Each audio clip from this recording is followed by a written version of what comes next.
ಆರಂಭದಲ್ಲಿಯೇ ಹೇಳೋದು, ಈ ಜೀವಿಗಳೆಲ್ಲರೂ ಸಹ ಮಾಯೆಯಿಂದ ಆವೃತರಾಗಿಬಿಟ್ಟಿದ್ದಾರೆ.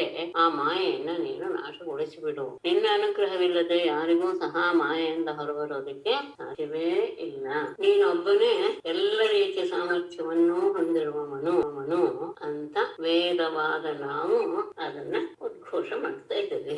ಎಲ್ಲವೂ ಉಳಿದವರೆಲ್ಲ ಇದಾರಲ್ಲ ದೇವತೆಗಳು ಅಂದ್ರೆ ಇಲ್ಲ, ಎಲ್ಲರೂ ಸಹ ನಿನ್ನ ಅಂಶವೇ ಅನ್ನೋದನ್ನ ವಿಜ್ಞಾನಿಗಳ ವಿದ್ವಾಂಸರೆಲ್ಲರೂ ಸಹ ತಿಳಿದು ಲೋಕ ವ್ಯವಹಾರಕ್ಕೋಸ್ಕರ ಇಂತಿಂಥ ದೇವತೆಗಳು ಇದಕ್ಕೆ ಆಧಾರ ಅಂತ ಹೇಳಿದ್ದಾರೆ ಹೊರತು ವಸ್ತುತಃ ಎಲ್ಲ ನೀನೇ ಪರಮಾರ್ಥವಾದ್ದರಿಂದ ನಿನ್ನ ವಿಷಯವನ್ನೇ ಹೇಳ್ತಾ ಹೇಳ್ತಾ ಹೇಳ್ತಾ ಎಲ್ಲರೂ ಸಹ ತಮ್ಮ ಎಲ್ಲ ದೈನಂದಿನ ಮತ್ತು ಎಲ್ಲ ರೀತಿಯ ದುಃಖಗಳನ್ನು ಸಹ ಪರಿಹರಿಸಿಕೊಳ್ತಾರೆ. ಹಾಗೆ ಆದಾಗ ತಮ್ಮ ಸ್ವರೂಪದ ಜ್ಞಾನ ಯಾರಿಗೆ ಬರುತ್ತೋ ಅವರಿಗೆ ಅವರ ಮನಸ್ಸಿನಲ್ಲಿರುವ ದೋಷಗಳು ಸಹ, ಅದು ರಾಗವಿರ್ಬೋದು, ದ್ವೇಷ ಇರಬಹುದು, ಏನೇ ಇರಬಹುದು, ಅದು ಹೋಗಿಬಿಡುತ್ತೆ. ಕಾಲಧರ್ಮಗಳಾದ ಮುಪ್ಪು ಮರಣವೂ ಸಹ ಹೋಗಿಬಿಡುತ್ತೆ.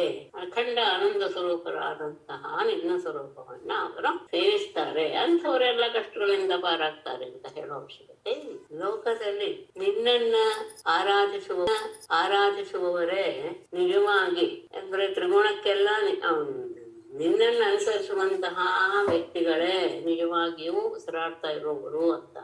ಇಲ್ಲದಿದ್ದರೆ ಅವರೆಲ್ಲರೂ ಸಹ ತಿಥಿಗಳ ಹಾಗೆ ಉಸಿರಾಡ್ತಾ ಇರುವಂತಹ ಜೀವ ನಮ್ಮ ದೇಹ ಅಂತ ಹೇಳ್ಬಹುದೇ ಹೊರತು ಅವರಿಗೆ ಇನ್ಯಾವ ಸಾಮರ್ಥ್ಯ ಇರೋದಿಲ್ಲ.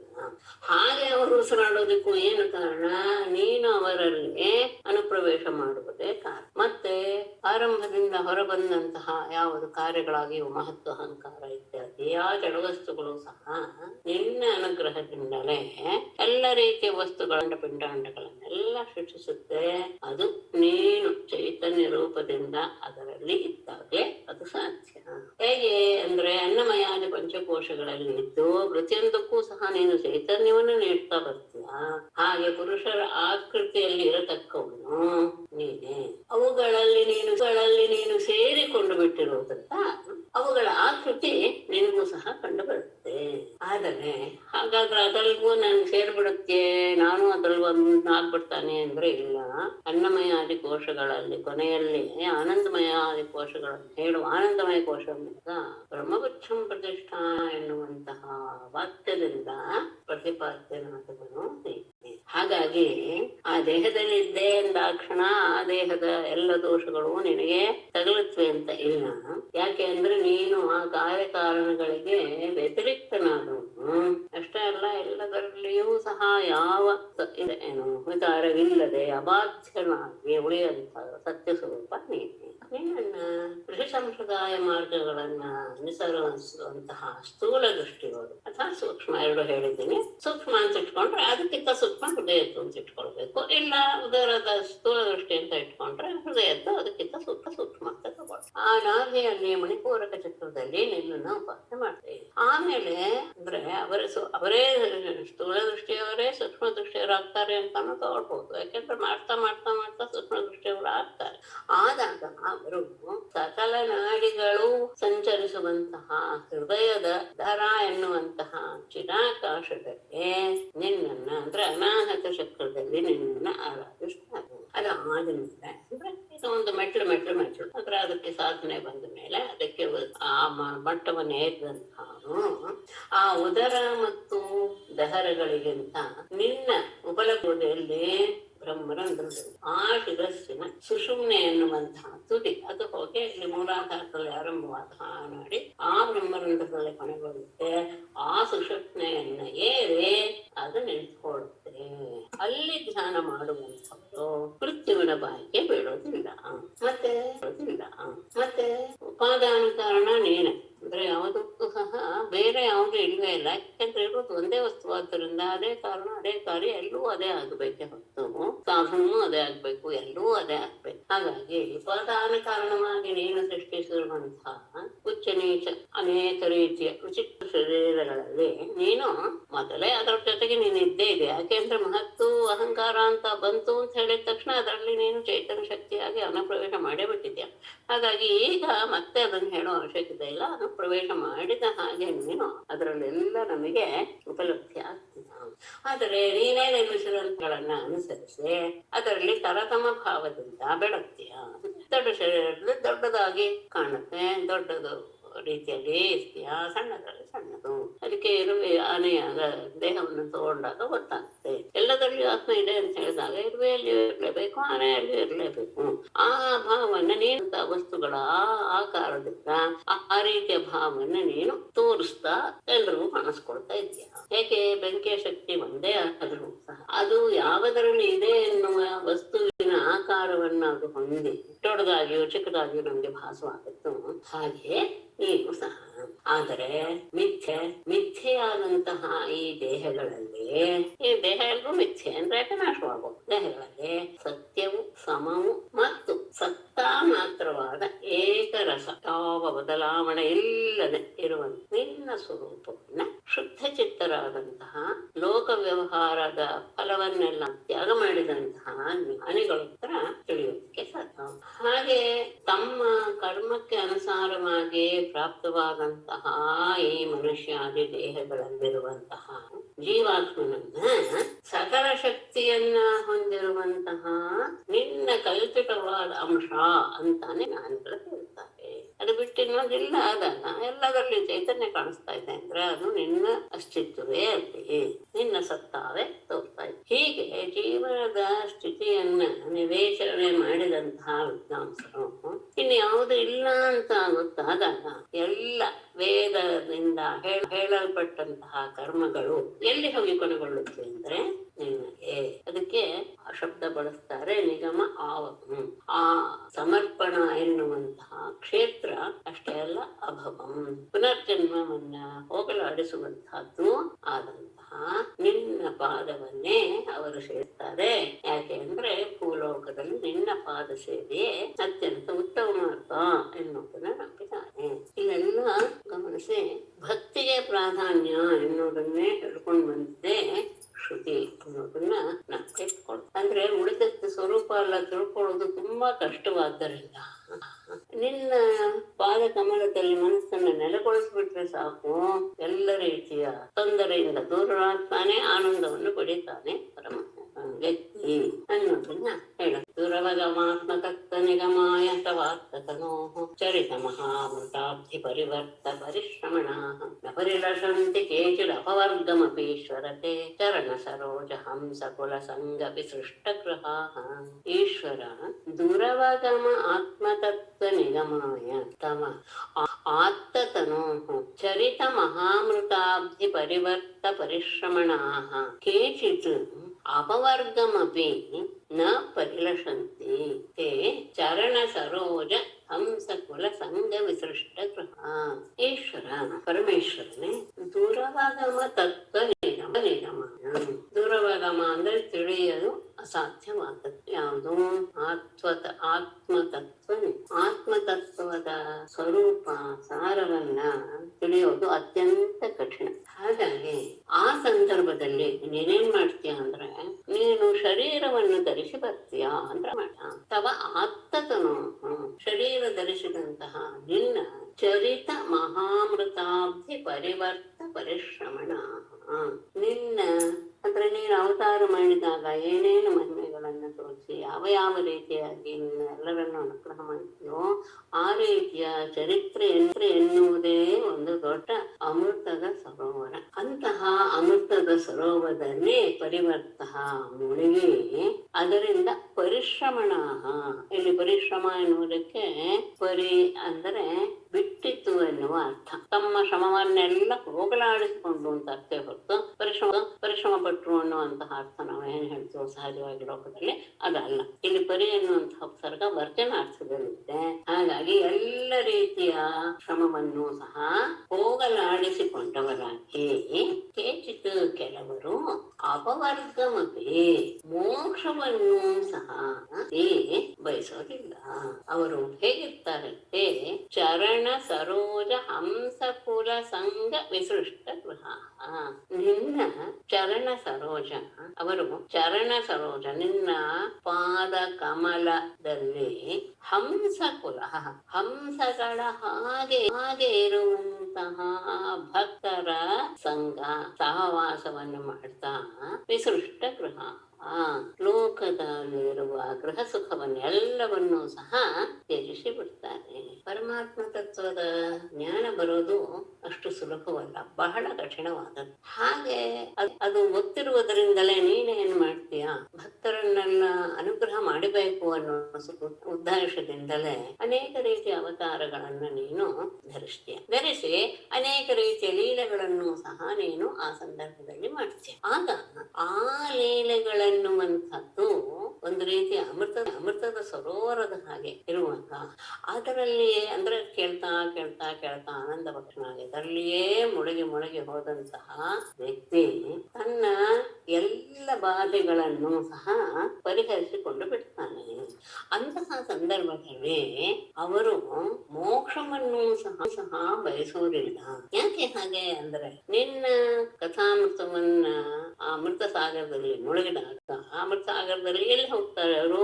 ನಿನ್ನ ಪಾದ ಕಮಲದಲ್ಲಿ ರಮಿಸುವಂತಹ ಹಂಸಗಳ ಸಮೂಹದ ಹಾಗಿರುವಂತಹ ನಿನ್ನ ಭಕ್ತರ ಸಹವಾಸವನ್ನು ಮಾಡ್ತಾರೆ. ಬಾಯಲ್ಲಿ ಬರ್ತಾ ಇರುತ್ತೆ. ಅಂತಹ ಲೀಲೆಗಳನ್ನ ಕೇಳ್ತಾ ಕೇಳ್ತಾ ಕೇಳ್ತಾ ಇವರು ತಮ್ಮ ಗೃಹ ಸುಖಗಳನ್ನೆಲ್ಲ ತ್ಯಾಗ ಮಾಡಿಬಿಡ್ತಾರೆ. ಅಷ್ಟೇ ಅಲ್ಲ, ನಮ್ಗೆ ಮೋಕ್ಷವೂ ಬೇಡಪ್ಪ, ಇದನ್ನೇ ಕೇಳ್ತಾ ನಾವು ಅನಂತವಾಗಿರೋಣ ಎನ್ನುವ ಭಾವವನ್ನ ಅವರು ಹೊಂದುತ್ತಾರೆ. ಹಾಗೆ ಆದಾಗ ಅವ ನಿರ್ಣಯ ನಾನು ಇದಕ್ಕೆ ಹೇಳಿಲ್ಲ ಅಂತ ಹಿಂದಿನ ಶಂಕರ್ನು ಶ್ರೀಧರಿಯರು ಹೇಳ್ತಾರೆ. ಇದು ಬಿಟ್ಟೆ ಅಂತ ಆಮೇಲೆ ನೆನಪು ಬಂತು, ಅದನ್ನ ಹೇಳಿಬಿಡ್ತೇನೆ. ಸ್ವದಂಶಸ್ಯ ಮಮೇಶಾನ ತನ್ಮಾಯಾಕೃತ ಬಂಧನಂ ಸ್ವದಂಘ್ರಿ ಸೇವಾ ಆದಿಶ್ಯ ಪರಾನಂದ. ಅಂಶವೇ ಆದಂತಹ ನಾನು ಒಳ್ಳೆಯ ನಿನ್ನ ಮಾಯೆಗೆ ಸಿಕ್ಕಿ ಹಾಕಿಕೊಂಡು ಬಂಧನವನ್ನು ಅನುಭವಿಸ್ತಾ ಇದ್ದೇನೆ. ಹಾಗಾಗಿ ನೀನು ನನಗೆ ನಿನ್ನ ಪಾದ ಸೇವೆಯನ್ನ ಉಂಟು ಮಾಡು, ಪರಾನಂದವನ್ನ ನಮಗೆ ಒದಗಿಸು. ಅಂದ್ರೆ ನಿನ್ನ ಪಾದ ಕಮಲಗಳನ್ನೇ ಆಶ್ರಯಿಸುವಂತಹ ಬುದ್ಧಿ ಕೊಡು. ಯಾಕಂದ್ರೆ ಆಗಿದ್ದೀವಿ ನಾವು.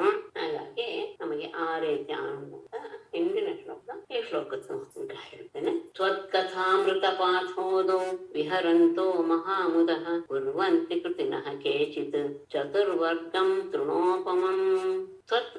ಕಥಾಮೃತ ಪಾಥೋದು, ನಿನ್ನ ಕಥೆಯೆಂಬ ಅಮೃತದ ಆ ಸಮುದ್ರದಲ್ಲಿ ವಿಹರಂತಹ ವಿಹಾರ ಮಾಡ್ತಾ ಮಹಾಮುದ ಅತ್ಯಂತ ಆನಂದವನ್ನು ಹೊಂದಿದವರಾಗಿ ಕೃತಿನಃ ವಿದ್ವಾಂಸರಾದವರು ಯೋಗಿಗಳಾದವರು ಕೇಚಿತ್ ಕೆಲವರು ಚತುರ್ವರ್ಗಂ ಧರ್ಮಾರ್ಥ ಕಾಮ ಮೋಕ್ಷ ಈ ನಾಲ್ಕನ್ನೂ ಸಹ ತೃಣೋಪಮ ಅದು ಹುಲ್ಲಿಗೆ ಸಮಾನ ಅಂತ ಭಾವಿಸ್ತಾರೆ. ಯಾವಾಗ ಅದರಲ್ಲಿಯೇ ಮುಳುಗಿದಾಗ್ಲೇ ಕೆಲವೆಲ್ಲೂ ಸಹ ಆರಂಭದಲ್ಲಿ ನಮ್ಗೆ ಅದರ ಆನಂದ ಗೊತ್ತಾಗೋದಿಲ್ಲ. ಆದರೆ ಕೇಳ್ತಾ ಕೇಳ್ತಾ ಕೇಳ್ತಾ ಅದೇ ಭಕ್ತಿಯ ಒಂದು 3 ವಿಧ ಅಂತ ನಾ ಹೇಳ್ತಿದ್ದೀನಲ್ಲ ಯಾವಾಗ ಹೇಳ್ತಿರ್ತೀನಲ್ಲ, ಆ ರೀತಿಯಾಗಿ ಕ್ರಮಕ್ರಮವಾಗಿ ನಾವು ಅದರಲ್ಲಿಯೇ ಆರಂಭದಲ್ಲಿ ನಾವೇ ಬಲವಂತವಾಗಿ ಅದರಲ್ಲಿ ಮುಳುಗಕ್ಕೆ ಪ್ರಯತ್ನ ಪಡ್ಬೇಕು. ಆಮೇಲೆ ಒಂದು ಸತಿ ಮುಳುಗಿದ ಮೇಲೆ ನಾವೇ ಎದ್ದು ಬರ್ತೀವಿ ಅಂದ್ರು ಅದು ನಮ್ಮನ್ನ ಬಿಡೋದಿಲ್ಲ, ಅದು ತನ್ನ ಕಡೆಗೆ ಎಳೆದುಕೊಂಡೇ ಆರಂಭದಲ್ಲಿ ಮಾತ್ರ ನಮ್ಮ ಪ್ರಯತ್ನವೇ ಬೇಕು. ಪ್ರತಿಯೊಂದು ಯಾವುದೇ ಆಗ ಲೋಕದಲ್ಲಿರುವಂತಹ ವಿದ್ಯೆ ಗಳಿಸೋದಾಗಿರ್ಬೋದು, ನಾವು ಇನ್ಯಾವುದಾದ್ರು ಕೆಲಸವನ್ನು ಸಾಧಿಸೋದಕ್ಕಿರ್ಬಹುದು, ಅದಕ್ಕೆ ನಾವು ಮೊದಲು ಮನಸ್ಸನ್ನ ಪೂರ್ಣವಾಗಿ ತೊಡಗಿಸ್ಕೊಂಡ್ಬಿಡ್ಬೇಕು. ಲೋಕದ ವಿಷಯವೂ ಹೌದು, ಪರಮಾತ್ಮ ವಿಷಯವೂ ಹೌದು.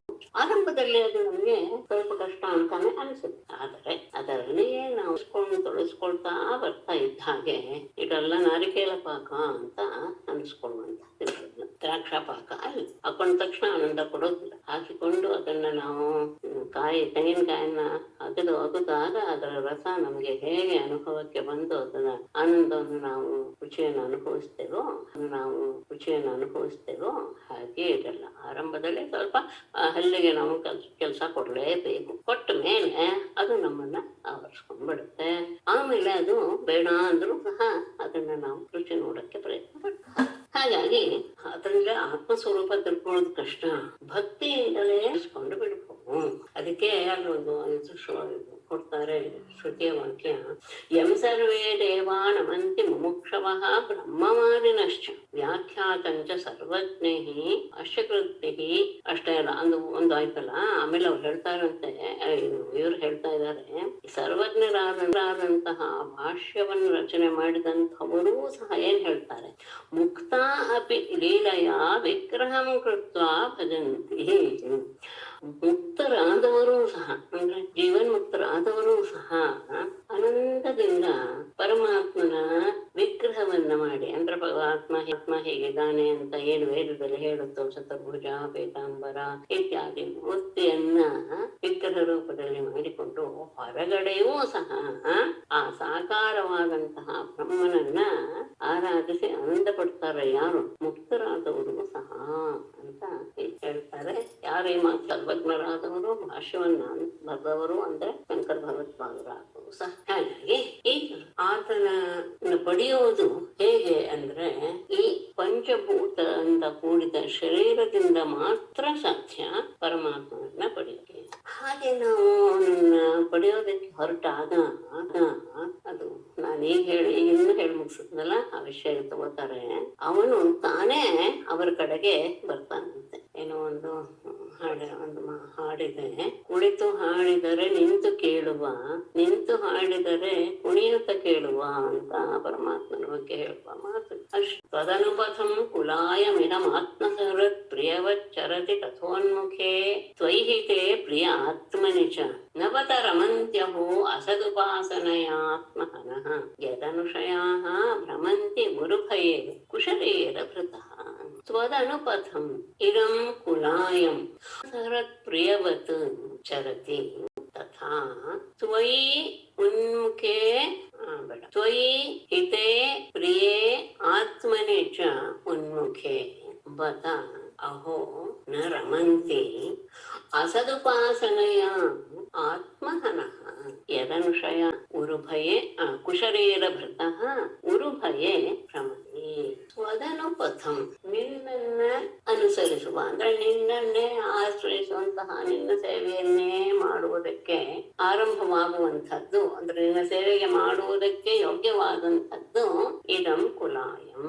ಕುಲಾಯಂ ಈ ಶರೀರ. ಕುಲಾಯ ಶಬ್ದಕ್ಕೆ ಗೂಡು ಅಂತ ಅರ್ಥ. ಗೂಡು ಅಂತಾನು ಇಟ್ಕೋಬಹುದು ದೇಹವನ್ನ. ಆದ್ರೆ ಕುಲಾಯವನ್ನ ಶರೀರ ಅನ್ನೋದಕ್ಕೆ ಚೆನ್ನಾಗಿ ಇಲ್ಲಿ ಬಿಡಿಸಿದ್ದಾರೆ. ಕು ಅಂದ್ರೆ ಭೂಮಿ, ಕೋವು ಅಂದ್ರೆ ಸಪ್ತಮಿ, ಭೂಮಿಯಲ್ಲಿ ಲೀಯತೆ, ಇದು ಭೂಮಿಯಲ್ಲಿ ಹೋಗಿಬಿಡುತ್ತೆ. ಇನ್ನು ಮಣ್ಣಿನಿಂದ ಕಾಯ, ಮಣ್ಣಿನಿಂದ ಹುಟ್ಟಿದ್ದು ಮಣ್ಣಿಗೆ ಹೋಗೋ ಹಾಗೆ ಭೂಮಿಯಲ್ಲಿ ಹುಟ್ಟಿದಂತಹ ಈ ಪಂಚಭೂತವಾದಂತಹ ಶರೀರ ಭೂಮಿಯಲ್ಲಿಯೇ ಲೀನವಾಗಿ ಬಿಡುತ್ತೆ. ಹಾಗಾಗಿ ಇದು ಕುಲಾಯಂ ಅಂತ ಒಳ್ಳೆಯ ಶಬ್ದ ಅಂತ ಒಳ್ಳೆಯ. ಕುಲಾಯ ಶಬ್ದಕ್ಕೆ ಗೂಡು ಅಂತ. ಆದ್ರೆ ಕುಲಾಯ ನಾವು ಶರೀರ ಅಂತೂ ಅರ್ಥ ಮಾಡ್ಬೋದು ಅನ್ನೋದನ್ನ ಚೆನ್ನಾಗಿರ್ತದೆ. ಅಂತಹ ಶರೀರವನ್ನ, ಅದು ಶರೀರ ಏನಾಗಿದೆ ಅಂದ್ರೆ ನಿನ್ನ ಸೇವೆಗೆ ಅತ್ಯಂತ ಯೋಗ್ಯವಾದಂತಹ ಎಲ್ಲ ರೀತಿಯ ಸೇವೆ ನಿನ್ನನ್ನು ಅನುಸರಿಸಿ ಮಾಡುವಂತಹದ್ದಕ್ಕೆ ಉಪಾಯಭೂತವಾದದ್ದು ಯಾವುದು? ಈ ಶರೀರ. ಆ ಶರೀರ ಹೇಗಿದೆ ಅಂದ್ರೆ ಸಹೃತ್ ಆತ್ಮ ಸಹೃತ್ ಪ್ರಿಯವತ್. ಅದೇ ಆತ್ಮ, ಅದೇ ಸಹೃತ್ ಅಷ್ಟೇ ಅಲ್ಲ, ಅದು ನಮ್ಗೆ ಅತ್ಯಂತ ಪ್ರೀತಿ ಪಾತ್ರ ಎನ್ನುವ ರೀತಿಯಲ್ಲಿ ಅದು ಇದೆ.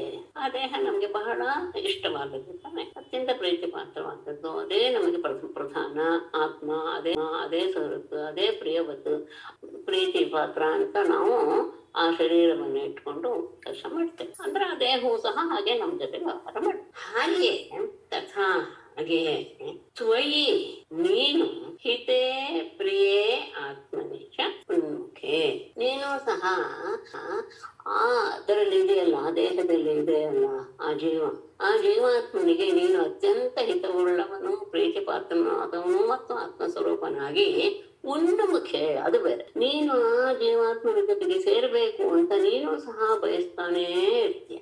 ಆದರೆ ಇಲ್ಲಿ ಆತ್ಮನೇ ಛ ಇದೆಯಲ್ಲ, ಛ ಎನ್ನೋದು ಅಭ್ಯರ್ಥದಲ್ಲಿ ತಗೊಂಡಿದ್ದಾರೆ.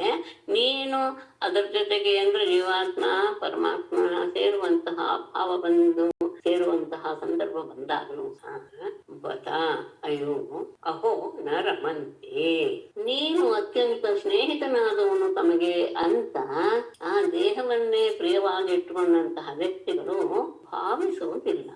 ಯದ್ಯಪಿ ನೀನು ನನ್ನ ಜೊತೆಗೆ ಸೇರ್ಬೇಕು ಅಂತ ನೀನು ಅತ್ಯಂತ ಕಾತರನಾಗಿರ್ತೀಯ, ಆದರೆ ಅದಕ್ಕೆ ಇವ್ರು ಯಾರು ಸಹ ಸ್ಪಂದಿಸುವುದಿಲ್ಲ.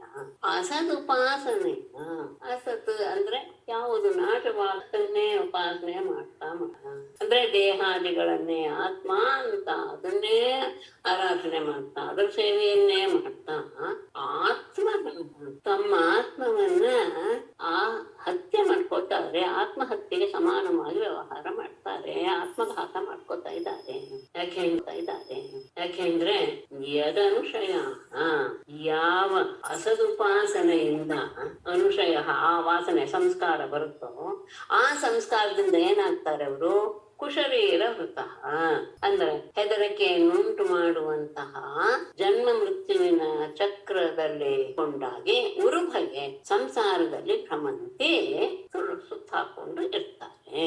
ಹಾಗಾಗಿ ಇದೇನು ಆತ್ಮಘಾತವನ್ನು ಮಾಡಿಕೊಂಡಿರ್ತಾನೆ. ನಿನ್ನ ಸೇವೆಯನ್ನ ಮಾಡುವುದಕ್ಕೆ ಈ ಶರೀರ ಅನ್ನೋದು ಬಹಳ ಉತ್ತಮವಾದದ್ದು. ಆ ಶರೀರವನ್ನ ಆ ಮನುಷ್ಯರು ಅಂದ್ರೆ ದೇಹಿಗಳು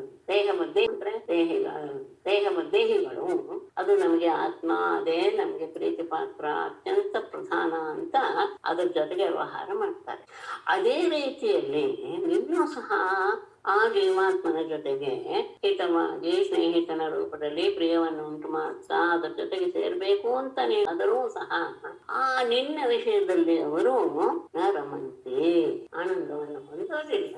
ಅಂಥವ್ರು ನಿಜವಾಗಿಯೂ ಸಹ ಅಸತ್ತಾದಂತಹ ದೇಹಾದಿಗಳನ್ನೇ ಉಪಲಾಲಿಸ್ತಾ ಆತ್ಮಘಾತ ಮಾಡ್ಕೋತಾ ಇದ್ದಾರಲ್ಲ.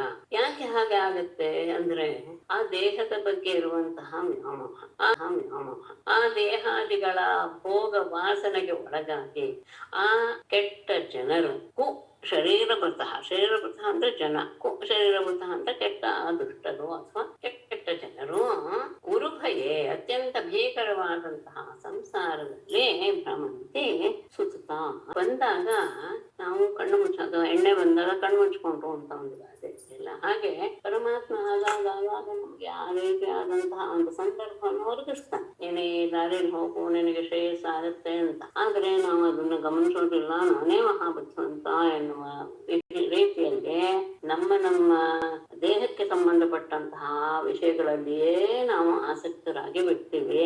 ಆ ಪರಮಾತ್ಮನ ವಿಷಯದಲ್ಲಿ ಆಸಕ್ತರಾಗೋದಿಲ್ಲ. ಆ ಗಮನಿಸಿ ಅದನ್ನ ಇವರು ಹೇಳ್ತಾರೆ ಉನ್ಮುಖೆ ತೊಯ್ಯಿ ಅಂತ. ಆಗ ಮಾನವನನ್ನ ಅನುಗ್ರಹಿಸೋದಕ್ಕೋಸ್ಕರ ಉತ್ಸುಕನಾಗಿರ್ತಾನೆ. ಆದರೂ ಸಹ ಬರ್ತಾ ಅದೇ ಅಯ್ಯೋ ಅಂತಾರೆ, ಎಷ್ಟು ಬುದ್ಧಿ ಕಳ್ಕೊಂಡ್ಬಿಡ್ತಾರಲ್ಲಪ್ಪ ಇವರು ಅಂತ ಹೇಳಿ ಬೇರೆ ಇದರಲ್ಲಿ ಆನಂದ ಪಡ್ತಾರೆ. ಅವನ ವಿಷಯದಲ್ಲಿ ಇವರು ಆನಂದ ಪಡೋದಿಲ್ಲ. ಯಾಕೆ ಅಂದ್ರೆ ಅಸತ್ತನ್ನ ಉಪಾಸನೆ ಮಾಡ್ತಾರೆ. ನಾಶವಾಗುವಂತಹ ದೇಹವೇ ಪ್ರಧಾನ ಆತ್ಮ ಅಂತ ತಿಳ್ಕೊಂಡು ಅದನ್ನ ಆರಾಧನೆ ಮಾಡ್ತಾ ತಮ್ಮನ್ನ ತಾವು ಕೊಂದುಕೊಳ್ತಾರೆ. ಯಾಕೆ ಅಂತ ಹೇಳಿದಾಗ ಅಸದುಪಾಸನೆ ಆದ ತಕ್ಷಣ ಏನಾಗುತ್ತೆ, ಸಹಜವಾಗಿ ಅವರು ಸಂಸಾರದ ಭಯದಲ್ಲಿ ಸಿಕ್ಕಿ ಹಾಕಿಕೊಳ್ತಾರೆ. ಇಲ್ಲಿ ರಮಂತಿ ಎನ್ನುವ ಶಬ್ದವನ್ನ ಬಳಸ್ಬಿಟ್ಟಿದ್ದಾರೆ. ರಮಂತೆ ಆಗ್ಬೇಕು ಅಂತ ಆಶ್ರತ ಇಟ್ಕೋಬೇಕು. ರಮಧಾತು ಆತ್ಮನೆ. ಹಾಗಾಗಿ ಇಲ್ಲಿ ಅದಕ್ಕೊಂದು ತಗೊಳ್ತಾರೆ, ಶ್ರುತಿಯ ವಾಕ್ಯವನ್ನು ತಗೋತಾರೆ. ಅರ್ಥವಾಗಿದೆ. ಆರಾಮಂ ಅಸ್ಯ ಪಶ್ಯಂತಿ ನತಂ ಪಶ್ಯತಿ ಕಶ್ಚನ, ಅದೊಂದು ವಾಕ್ಯ.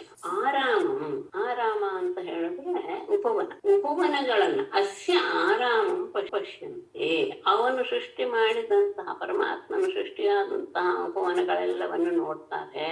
ಆದ್ರೆ ಕಶ್ಚನ ನತಂ ಪಶ್ಯತಿ, ಅದನ್ನ ನಿರ್ಮಾಣ ಮಾಡಿದಂತಹ ವ್ಯಕ್ತಿಯನ್ನ ನೋಡೋದಿಲ್ಲ.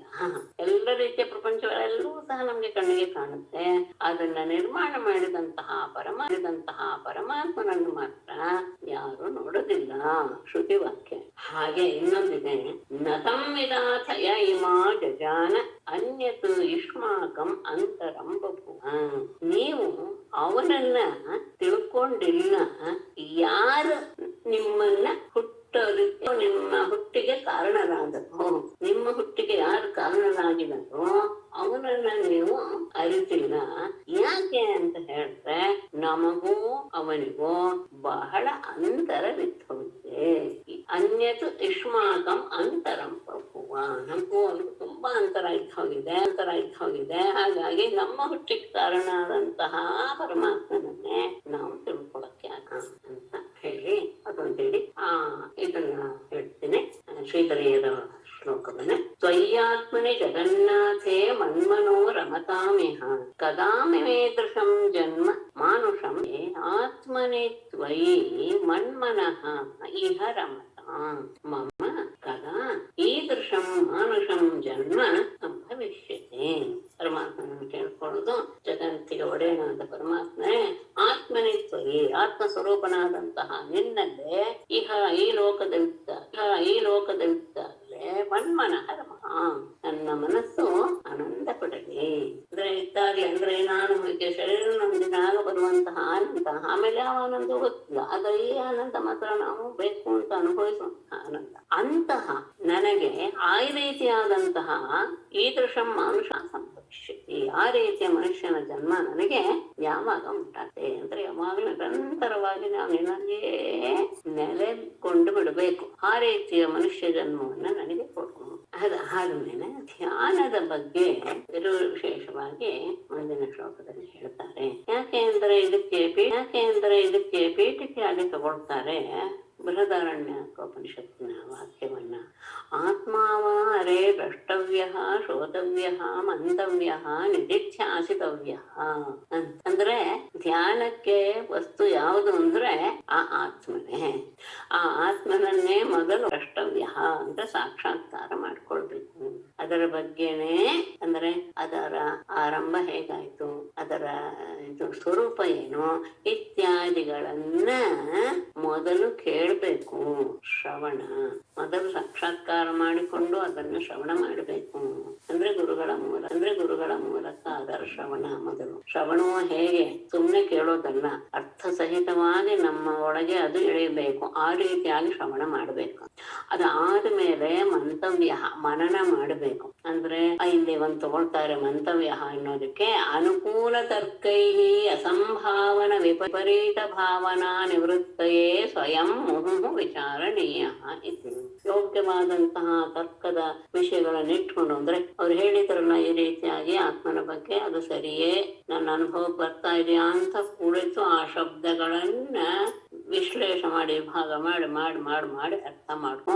ಅದಕ್ಕೆ ವಿಪರೀತ ಭಾವನೆ ಬಂದ್ರೆ ಇದು ಸಾಧ್ಯ ಇಲ್ಲ ಅಂತ ಬಂದಾಗ ಅದನ್ನು ಸಹ ನಿವಾರಣೆ ಮಾಡ್ಕೊಳ್ಬೇಕು. ಯಾವುದನ್ನ ಗುರುಗಳ ಮಾತಿನ ಶ್ರವಣ ತಿಂತಾರೆ. ಅದು ಆದ್ಮೇಲೆ ಇದೆಲ್ಲ ಆದ್ಮೇಲೆ ಏನಾಗ್ಬಿಟ್ರೆ ಇರೋದು ಒಂದು ಎನ್ನುವುದಾದ್ಮೇಲೆ ಅದನ್ನ ನಿಧಿಧ್ಯಾಸನ ಮಾಡು ಅಂದ್ರೆ ಧ್ಯಾನ ಮಾಡು ಎನ್ನುವುದು ಆ ವಾಕ್ಯದ ಸ್ಥೂಲ. ಅದನ್ನ ಹೇಳಿ ನಿವೃತ್ತ ಮನೋಕ್ಷ ದೃಢಯೋಗಯುಜೋ ಹೃದಿ ನಿವೃತ್ತ ಮನೋಕ್ಷ ದೃಢಯೋಗಯುಜೋ ಹೃದಯ ಯತ್ ಮುನಯ ಉಪಾಸತೆ ತದ ಹರಯೋಪ್ಯಯೋ ಸ್ಮರಣಾತ್ ತ್ರಿಯೌರಗೇಂದ್ರ ಭೋಗ ಭುಜ ದಂಡ ವಿಷಕ್ತಧಿಯ ವಯಮಪಿತೆ ಸಮಾಹ ಸಮದೃಶೋ ಅಂಘ್ರಿ ಸರೋಜ ಸುಧಾ ನಿವೃತ್ತ ಮರುತ್ ಮನೋಕ್ಷ ದೃಢಯೋಗಯುಜ ಮುನಯ ಹೃದಿ ಯತ್ ಉಪಾಸತೆ ತತ್ ಅರಯಃ ಅಪಿ ಸ್ಮರಣಾತ್ ಏಹೋ ತ್ರಿಯಃ ಉರಗೇಂದ್ರ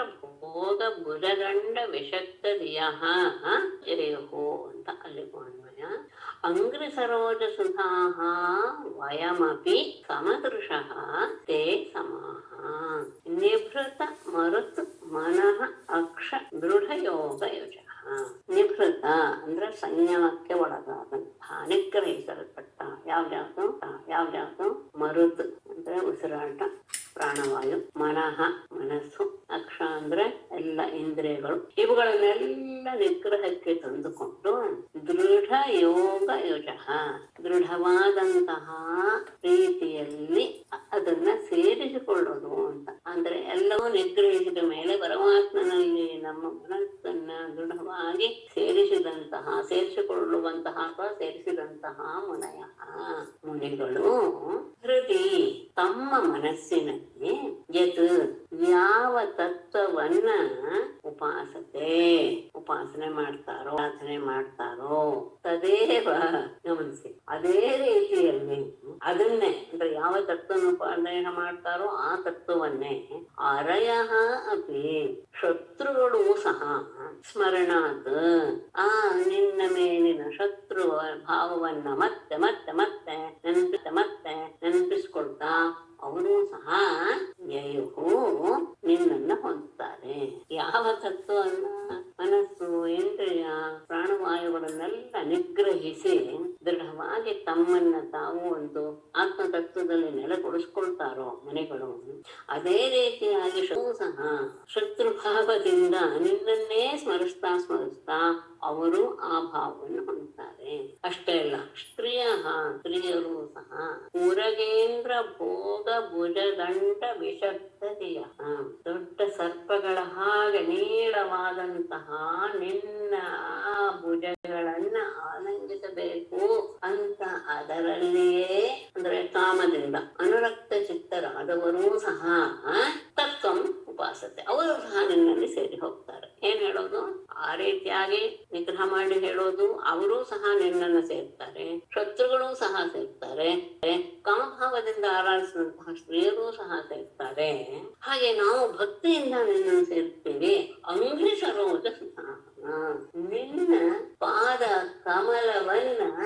ಕಮಲವೆಂಬ ಆ ಸುಧೆಯನ್ನ ಆಸ್ವಾದಿಸ್ತಾ ಇರುವಂತಹ ವಯಮಪಿ ನಾವು ಸಹ ಸಮದೃಶ ಎಲ್ಲರಲ್ಲಿಯೂ ಸಹ ಒಂದೇ ರೀತಿಯಾಗಿ ಕಾಣುವಂತಹ ಅಪರಿಚ್ಛಿನ್ನವಾದಂತಹ ನಿನ್ನ ಪರಬ್ರಹ್ಮನನ್ನ ತಿಳಿದು ನಾವು ಸಹ ಸೇರ್ತೇವೆ. ಯಾಕೆ? ತೇ ಸಮಾಹ ನಿನಗೆ ಎಲ್ಲರೂ ಸಹ ಒಂದೇ ರೀತಿ. ಎಲ್ಲರೂ ಒಂದೇ ರೀತಿ ಅಂದ್ರೆ ಏನರ್ಥ?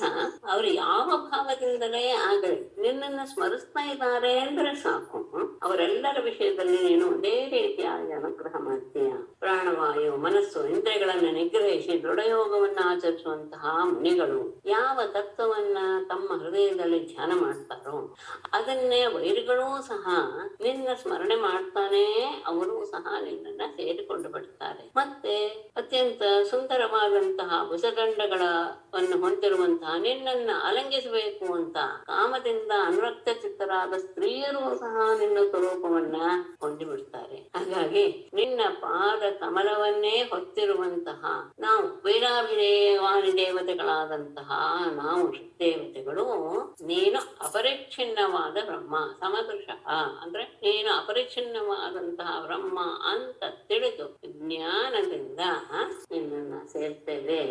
ಯಾಕೆಂದ್ರೆ ತೇ ಸಮಾನ ನಿನಗೆ ಎಲ್ಲರೂ ಸಮಾನರೇ. ಅಂದ್ರೆ ಭಗವಂತನ ಉಪಾಸನೆ ವೈರ ಕಾಮ ಜ್ಞಾನ ಇವುಗಳಲ್ಲಿ ಯಾವುದೋ ಒಂದು ಪ್ರಕಾರದಿಂದ ಇದ್ದೇ ಇರುತ್ತೆ.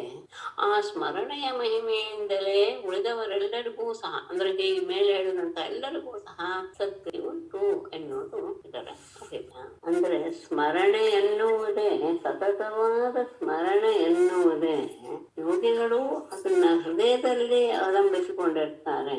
ಆ ಭಾವವನ್ನು ನಾವು ಸಹ ನಿನ್ನನ್ನೇ ಎಲ್ಲದರಲ್ಲಿಯೂ ಸಹ ನಾವು ನೋಡ್ತೇವೆ. ಯಾರು ಸ್ತ್ರೀಯರು ಕಾಮದಿಂದ ಅದನ್ನ ಧ್ಯಾನ ಮಾಡಿದ್ರು, ಯಾರು ದೇಶದಿಂದ ಆ ಸ್ಮರಣೆ ಮಾಡಿದ್ರು ಅವರೂ ಸಹ ನಿನ್ನನ್ನೇ ಹೊಂದ್ತಾರೆ. ಯಾಕೆ ಅಂದ್ರೆ ಪಾದ ಕಮಲವನ್ನ ಸ್ಮರಿಸೋದು ಎನ್ನುವುದೇ ಬಹಳ ಪ್ರಧಾನ. ಅದನ್ನ ಶ್ರೀಧರಿಯರ ಶ್ಲೋಕದಲ್ಲಿ ಹೇಳೋದಾದ್ರೆ ಚರಣ ಸ್ಮರಣಂ ಪ್ರೇಮ್ನಾ ತವದೇವ ಸುದೃಢಂ ಯಥಾ ಕಥಂಚಿತ್ ನೃಹರೇ ಮಮ ಭೂಯಾದ ಹರ್ನಿಶಂ.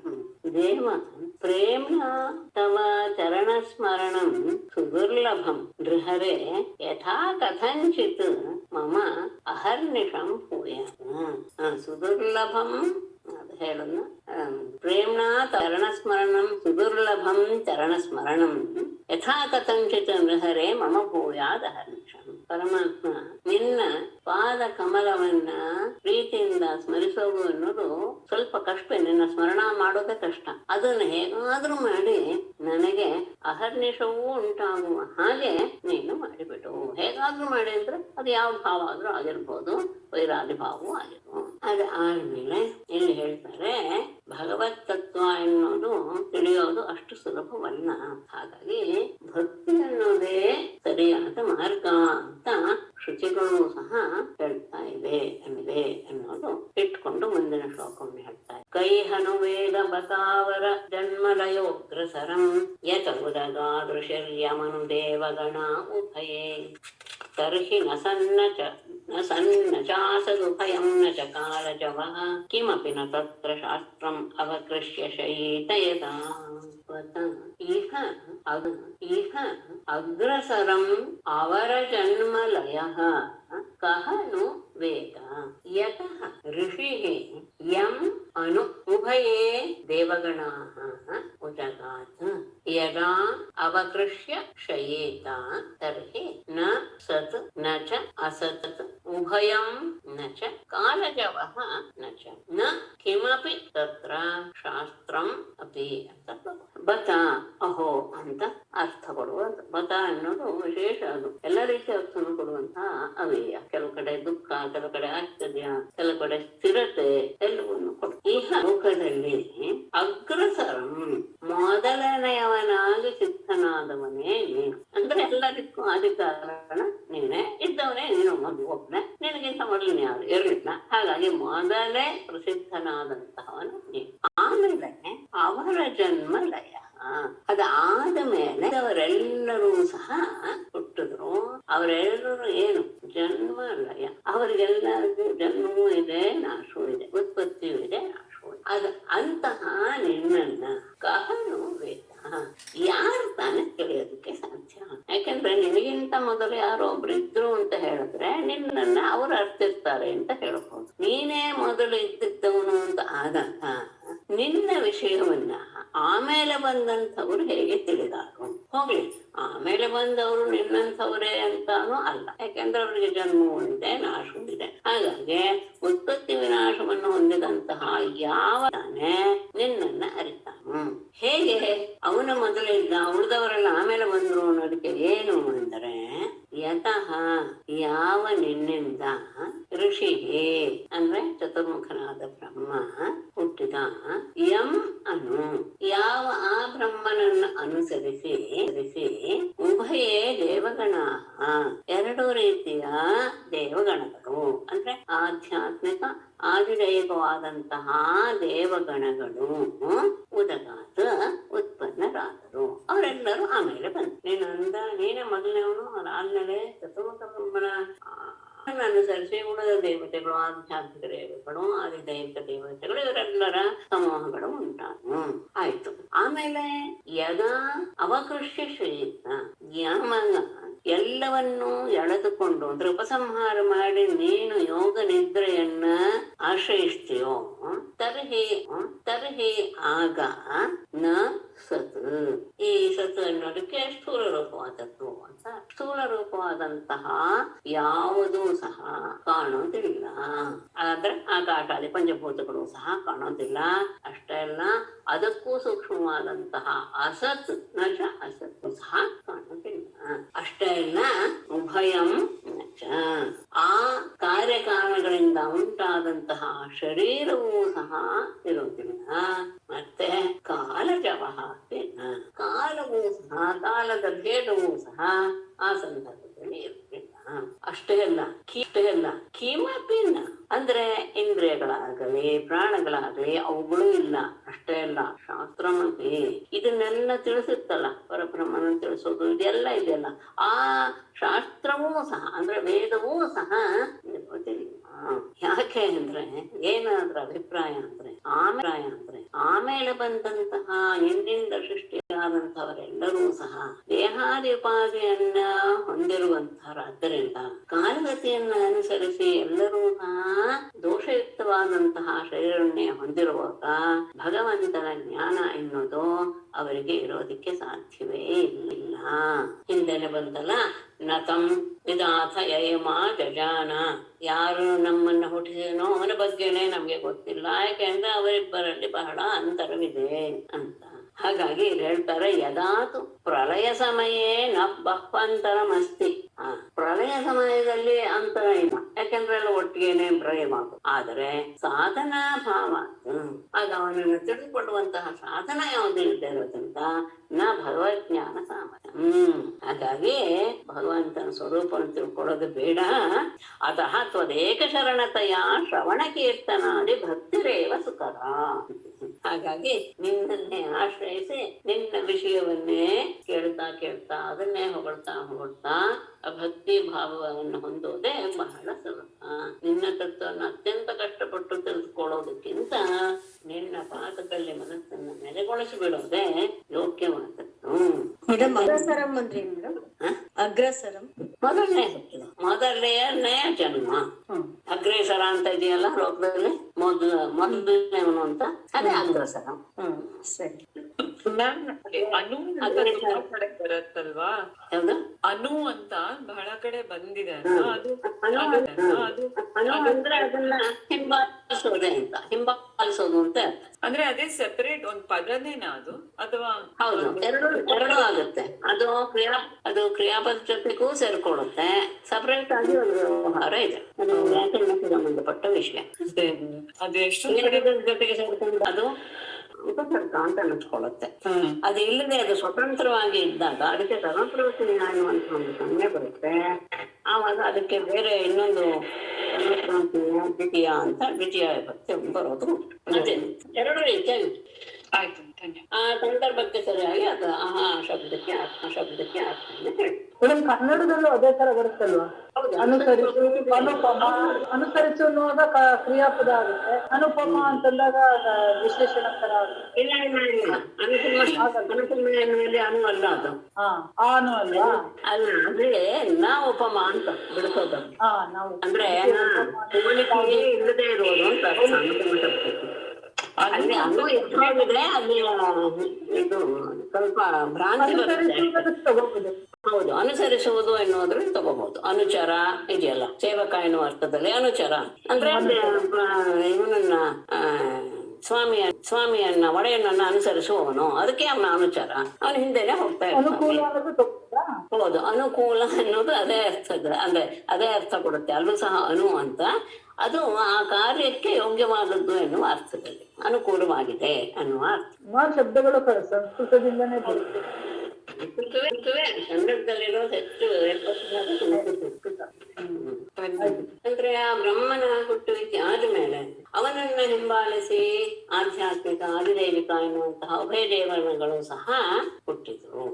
ಆಮೇಲೆ ನೀನು ಆ ಸೃಷ್ಟಿಯನ್ನೆಲ್ಲ ಉಪಸಂಹಾರ ಮಾಡಿ ಯೋಗ ನಿದ್ರೆಯಲ್ಲಿ ಮಲಗಿದಾಗ ಸತ್ತು ಅಂದ್ರೆ ಸ್ಥೂಲವಾದ ಆಕಾಶಾದಿ ಪಂಚಭೂತಗಳು ಇಲ್ಲ, ಅಸತ್ ಅಂದ್ರೆ ಸೂಕ್ಷ್ಮವಾದಂತಹ ಮದಾದಿ ಅಹಂಕಾರಾದಿಗಳು ಸಹ ಇಲ್ಲ. ಮತ್ತೆ ಈ ಎರಡರಿಂದ ಸತ್ ಅಸತ್ತುಗಳಿಂದ ಉಂಟಾದಂತಹ ಶರೀರ ಇಂದ್ರಿಯಗಳು ಸಹ ಇರೋದಿಲ್ಲ. ಕಾಲ ಅನ್ನೋದಂತೂ ಇರೋದೇ ಇಲ್ಲ. ಯಾವಾಗ ಸೃಷ್ಟಿ ಅನ್ನೋದು ಆಗದೆ ಕಾಲದ ಶುರು, ಯಾವಾಗ ಇವನ್ ಮಲಗದ್ನ ಕಾಲವೂ ಸಹ ಮಲಗ್ತು ಅಂತ. ಅಷ್ಟೇ ಇಲ್ಲ, ವೇದಾದಿ ಶಾಸ್ತ್ರಗಳು ಸಹ ಇಲ್ಲ. ಏನ್ ಹಾಗಂದ್ರೆ ಸೃಷ್ಟಿ ಆದ ಮೇಲೆ ಶರೀರಾದಿಗಳು ಇದ್ದೇ ಇರುತ್ತೆ, ಆದ್ರೆ ಅಜ್ಞಾನ ಎನ್ನುವುದು ಕಳೆದುಕೊಂಡಿರುತ್ತೆ. ಪ್ರಳಯ ಕಾಲದಲ್ಲಿ ಶರೀರಾದಿಗಳು ಇರೋದಿಲ್ಲ. ಹೌದು, ಹಾಗಾಗಿ ತಿಳಿಯೋದಕ್ಕೆ ಸಾಧ್ಯ ಇಲ್ಲ. ಈಶ್ವರನನ್ನ ಅರಿತವನು ಯಾರಿದ್ದಾನೆ, ಹಾಗಾಗಿ ಅವನಿಗೆ ಶರಣಾಗೋದೆ ಉತ್ತಮವಾದ ಮಾರ್ಗ ಎನ್ನುವುದು ಇಲ್ಲಿಯ ಅದನ್ನ ಶ್ರೀಧರೆಯರು ಹೇಳುವ ಶ್ಲೋಕ. ಕ್ವಾಹಂ ಬುದ್ಧ್ಯಾದಿ ಸಮೃದ್ಧ ಪಚ ಭೂಮನ್ ಮಹಸ್ತವ ದೀನಬಂಧೋ ದಯಾ ಸಿಂಧೋ ಭಕ್ತಿರ್ಮೇಂದ್ರ ಹರೇ ದಿಶಾ.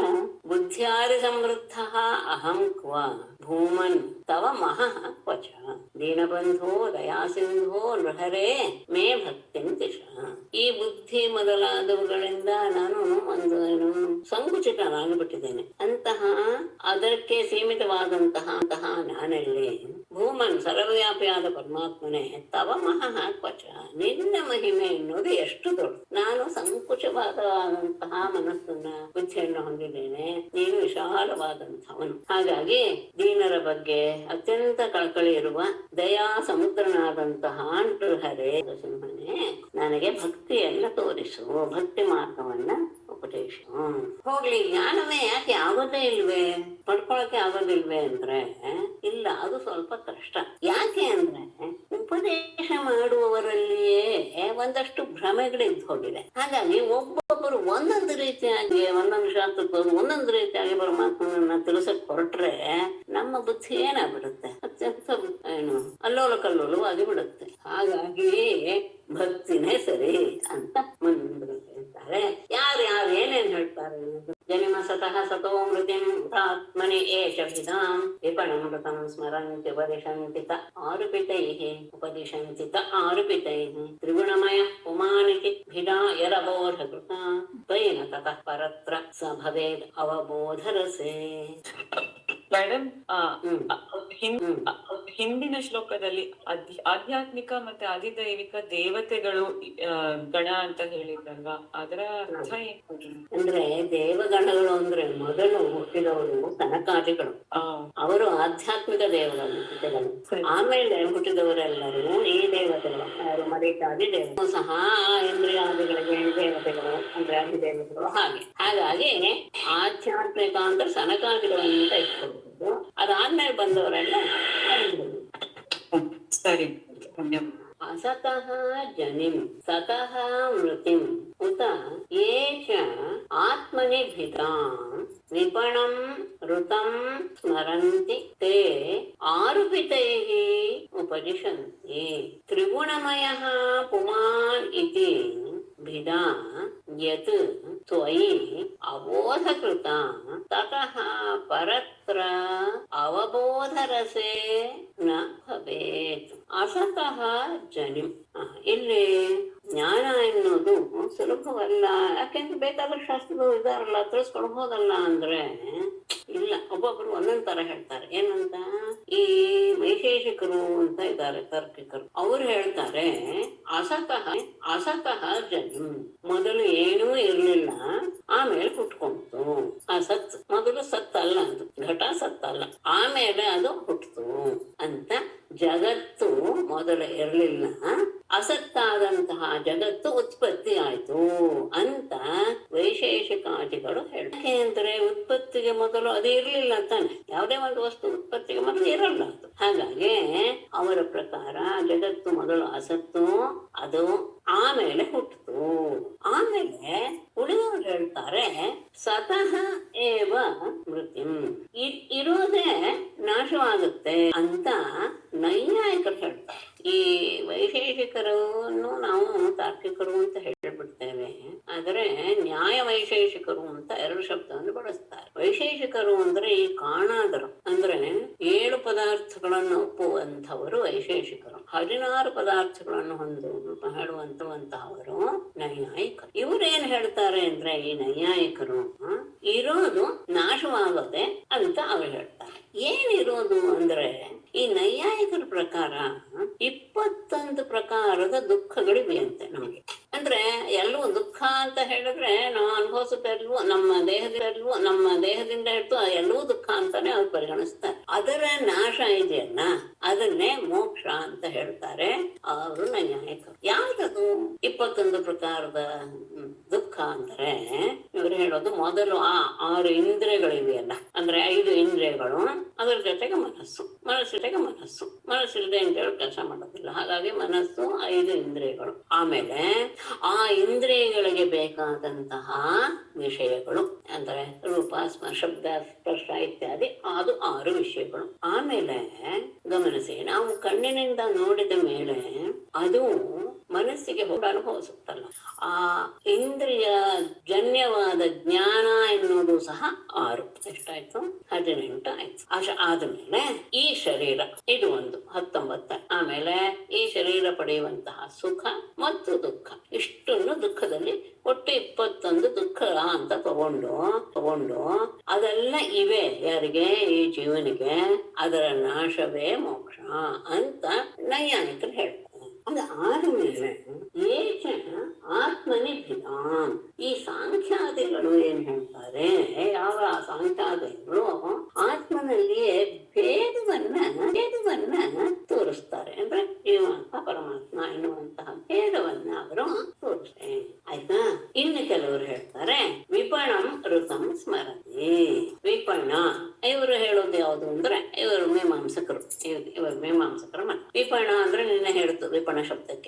ವ್ಯವಹಾರ, ವಿಪಣ ಅಂದ್ರೆ ವ್ಯವಹಾರ, ವಿಪಣ ಅಂದ್ರೆ ಕರ್ಮ ವ್ಯವಹಾರಗಳನ್ನೆಲ್ಲ ಬಿಟ್ಟು ಬಿಡೋದಿದೆಯಲ್ಲ, ಅದೇನೆ ಋತಂ ಸತ್ಯ ಅಂತ ಅವರು ಹೇಳ್ತಾರೆ. ಸ್ಮರತಿ. ಹೀಗೆ ತೇ ಅವರೆಲ್ಲರೂ ಸಹ ಆರೋಪಿತೈಹಿ ಉಪದಿಶಂತೆ. ಆರೋಪಿತೈಹಿ ಅಂದ್ರೆ ಆರೋಪ ಮಾಡ್ತಾ, ಅಂದ್ರೆ ಇದಿರ್ಬೋದೇನೋ ಇದಿರ್ಬೋದೇನೋ ಪ್ರತಿಯೊಂದನ್ನ ಭ್ರಮೆಯ ರೀತಿಯಲ್ಲಿ ಉಪದೇಶ ಮಾಡ್ತಾರೆ ಹೊರತು ತತ್ವ ದೃಷ್ಟಿಯಿಂದ ಯಾರು ಉಪದೇಶ ಮಾಡೋದಿಲ್ಲ. ಆದರೆ ಶ್ರುತಿ ಏನ್ ಹೇಳುತ್ತೆ? ಸದೇವ ಸೌಮ್ಯ ಇದಮಗ್ರ ಆಸೀತ್ ಅಂತ ಹೇಳುತ್ತೆ. ಮೊದಲು ಒಂದಿತ್ತು ಅಂತಾನೆ ಹೇಳುತ್ತೆ. ಅದು ಹೇಗೆ ಅಸತ್ಗೆ ಹುಟ್ಟಿತು ಅಂತ ಹೇಳಕ್ ಸಾಧ್ಯ? ಅಷ್ಟೇ ಇಲ್ಲ, ಬ್ರಹ್ಮ ಇವ ಸನ್ ಬ್ರಹ್ಮಾಪ್ಯೈತಿ ಅಂತ. ಅವನು ಮೊದಲು ಬ್ರಹ್ಮನೇ ಆಗಿದ್ದ, ಆಮೇಲೆ ಬ್ರಹ್ಮನನ್ನು ಹೊಂದಿದ. ಅನೀಶಯ ಶೋಚತಿ ಮುಖ್ಯಮಾನಃ. ಅನೀಶಯ ಅಂದ್ರೆ ಮಾಯೆಯಿಂದ ಇದು ಆತ್ಮ ಒದ್ದಾಡ್ತಾನೆ. ಅಷ್ಟೇ ಅಲ್ಲ, ಅವಿದ್ಯಾಯಾಮಂತರೇ ವರ್ತಮಾನಾಃ ಸ್ವಯಂ ಧೀರಾಃ ಪಂಡಿತಂ ಮನ್ಯಮಾನಾಃ ಜಂಘನ್ಯಮಾನಾಃ ಪರ್ಯಂತಿ ಮೂಢಾಃ ಅಂಧೇನೈವ ನೀಯಮಾನಾಃ ಯಥಾ ಅಂಧಃ. ಅವಿದ್ಯೆಯಲ್ಲೇ ಇದ್ದುಕೊಂಡಂತಹ ತಾವು ಬಹಳ ಪಂಡಿತರು ಅಂತ ತಿಳಿದುಕೊಂಡವರು ಒದ್ದಾಡ್ತಾನೆ. ಈ ಇದ್ರಲ್ಲಿ ಸಂಸಾರದಲ್ಲಿ ಒದ್ದಾಡ್ತಾನೆ ಸುತ್ತಾ ಇರ್ತಾರೆ ಮೂಢರು. ಹೇಗೆ ಅಂದ್ರೆ ಒಬ್ಬ ಕುರುಡ ಇನ್ನೊಬ್ಬ ಕುರುಡನಿಗೆ ದಾರಿ ತೋರಿಸ್ತಾ ಹಾಗೆ. ಮತ್ತೆ ಏಕಮೇವ ದ್ವಿತೀಯಂ ಬ್ರಹ್ಮ ಅಂತ ಇಷ್ಟೆಲ್ಲ ಶಬ್ದಗಳು ಇದೆ ಅಂದಾಗ ಯಾರು ತತ್ವದೃಷ್ಟಿಯಿಂದ ಹೇಳಿಲ್ಲ, ತಮ್ಮ ಬುದ್ಧಿಗೆ ಏನು ನಿರುತ್ತೋ ಅದನ್ನ ಇದು ಮಾಡಿಬಿಟ್ಟಿದ್ದಾರೆ. ಹೇಳಿಬಿಟ್ಟು ಈಗ ಹೇಳ್ತಾರಲ್ಲ ಏನಂತ, ತ್ರಿಗುಣಮಯ ಪುಮಾನ್ ಇತಿ ಭಿದ. 3 ಗುಣಗಳಿಂದ ಕೂಡಿದವನು ಮನುಷ್ಯ ಎನ್ನುವ ಭೇದ ತೋರಿಸ್ತಲ್ಲ. ಭೇದ ಇದೆಯಲ್ಲ, ಯತ್ ತ್ವಯಿ ಅಬೋಧ ಕೃತ. ಅದು ನಿನ್ನಲ್ಲಿ ಅವ್ರು ಹೇಳೋದು ಅವರ ಅಜ್ಞಾನದಿಂದ ಆಗಿರುವಂತ. ಅಂದ್ರೆ ತ್ರಿಗುಣಮಯ ಪುಮಾನ್ ಅಂತ ಹೇಳುವುದಿದೆಯಲ್ಲ, ಕಾರಣ ಕೊಡೋದಿದೆಯಲ್ಲ, ಅದು ಅವರಿಗೆ ಅದರ ವಿಷಯದ ಅರಿವು ಆಗಿಲ್ಲ. ನಿನ್ನೆ ವಿಷಯದಲ್ಲಿ ಅದು ಅವರ ಅಜ್ಞಾನದಿಂದ ಉಂಟಾಗಿತ್ತು. ಯಾಕೆ ಅಂದ್ರೆ ಹಾಗೆ ಇರೋದಕ್ಕೆ ಸಾಧ್ಯ ಇಲ್ಲ. ತತಃ ಪರತ್ರ ಬೇರೆಯಾದಂತಹ ಅಂದ್ರೆ ಆ ಅಬೋಧ ಎನ್ನುವುದಕ್ಕಿಂತ ಇನ್ನೊಂದಿದೆ. ಏನಂತ ಪರತ್ರ ತಗೋತಾರೆ? ಅಸಂಗ, ಯಾವುದರ ಸಂಘವಿಲ್ಲದೆ ಇರುವಂತಹ ಅವಬೋಧ ರಸೆ, ಕೇವಲ ಜ್ಞಾನ ಸ್ವರೂಪನಾದಂತಹ ನಿನ್ನಲ್ಲಿ ಆ ಅಬೋಧ ಎನ್ನುವುದು ಇರಬಾರದು. ಅಂದ್ರೆ 3 ಗುಣಗಳಿಂದ ಕೂಡಿದಂತಹನೇ ಮನುಷ್ಯ ಅಂತ ಯಾವ ಭೇದವನ್ನ ಹೇಳ್ತಾರೋ ಅದು ಅವರಲ್ಲಿರುವ ಅಜ್ಞಾನದ ಪರಾಕಾಷ್ಠೆಯನ್ನು ತೋರಿಸುತ್ತೆ. ಯಾಕೆ ಅಂದ್ರೆ ನೀನು ಎಲ್ಲದಕ್ಕಿಂತಲೂ ಬೇರೆಯಾದಂತವನು ಅಸಂಗ. ಅಷ್ಟೇ ಇಲ್ಲ, ನೀನು ಜ್ಞಾನ ಸ್ವರೂಪ, ಜ್ಞಾನ ಘನ. ಅದಕ್ಕೆ ಅವಬೋಧ ರಸ ಅಂತ ಹಾಕ್ಬಿಟ್ಟಿದ್ದಾರೆ. ಜ್ಞಾನ ಒಂದೇ, ಜ್ಞಾನ ಅನ್ನೋದೇನಿದೆಯೋ ಅದೇ, ಅದು ಯಾವುದರ ಜೊತೆಗೂ ಸಹ ಸಂಘವಿಲ್ಲ. ಅಂತಹ ನಿನ್ನ ವಿಷಯದಲ್ಲಿ ಸಹ ನಮಗೆ ಆ ಭೇದ ಎನ್ನುವುದು, ಅಬೋಧ ಎನ್ನುವುದು ಇರೋದಕ್ಕೆ ಸಾಧ್ಯವೇ ಇಲ್ಲ. ಇಲ್ಲದೆ ಅಸತ್ತಾಗಿದ್ದಂತಹ ಜಗತ್ತಿಗೆ ಬ್ರಹ್ಮಭಾವಕ್ಕೆ ಮತ್ತು ಹೊಸದಾಗಿ ಉತ್ಪತ್ತಿ ಆಗುತ್ತೆ ಅಂತ ಅದು ಬೇರೆ ಹೇಳ್ತಾರೆ. ಆಮೇಲೆ ಇನ್ನು ಕೆಲವರು ಹೇಳ್ತಾರೆ ಏಕವಿಂಶತಿ ದುಃಖಾದಿಗಳಿಗೆ ನಾಶವಾಗುತ್ತೆ ಅಂತ ನೈಯಾಯಿಕರು ಹೋಗ್ತಾರೆ. ಸಾಂಖ್ಯಾದಿಗಳು ಆತ್ಮನಲ್ಲಿ ಭೇದವನ್ನು ಒಪ್ಪಿ ನಾನಾ ಆತ್ಮರಿದ್ದಾರೆ ಅಂತ ಅವರು ಹೇಳ್ತಾರೆ.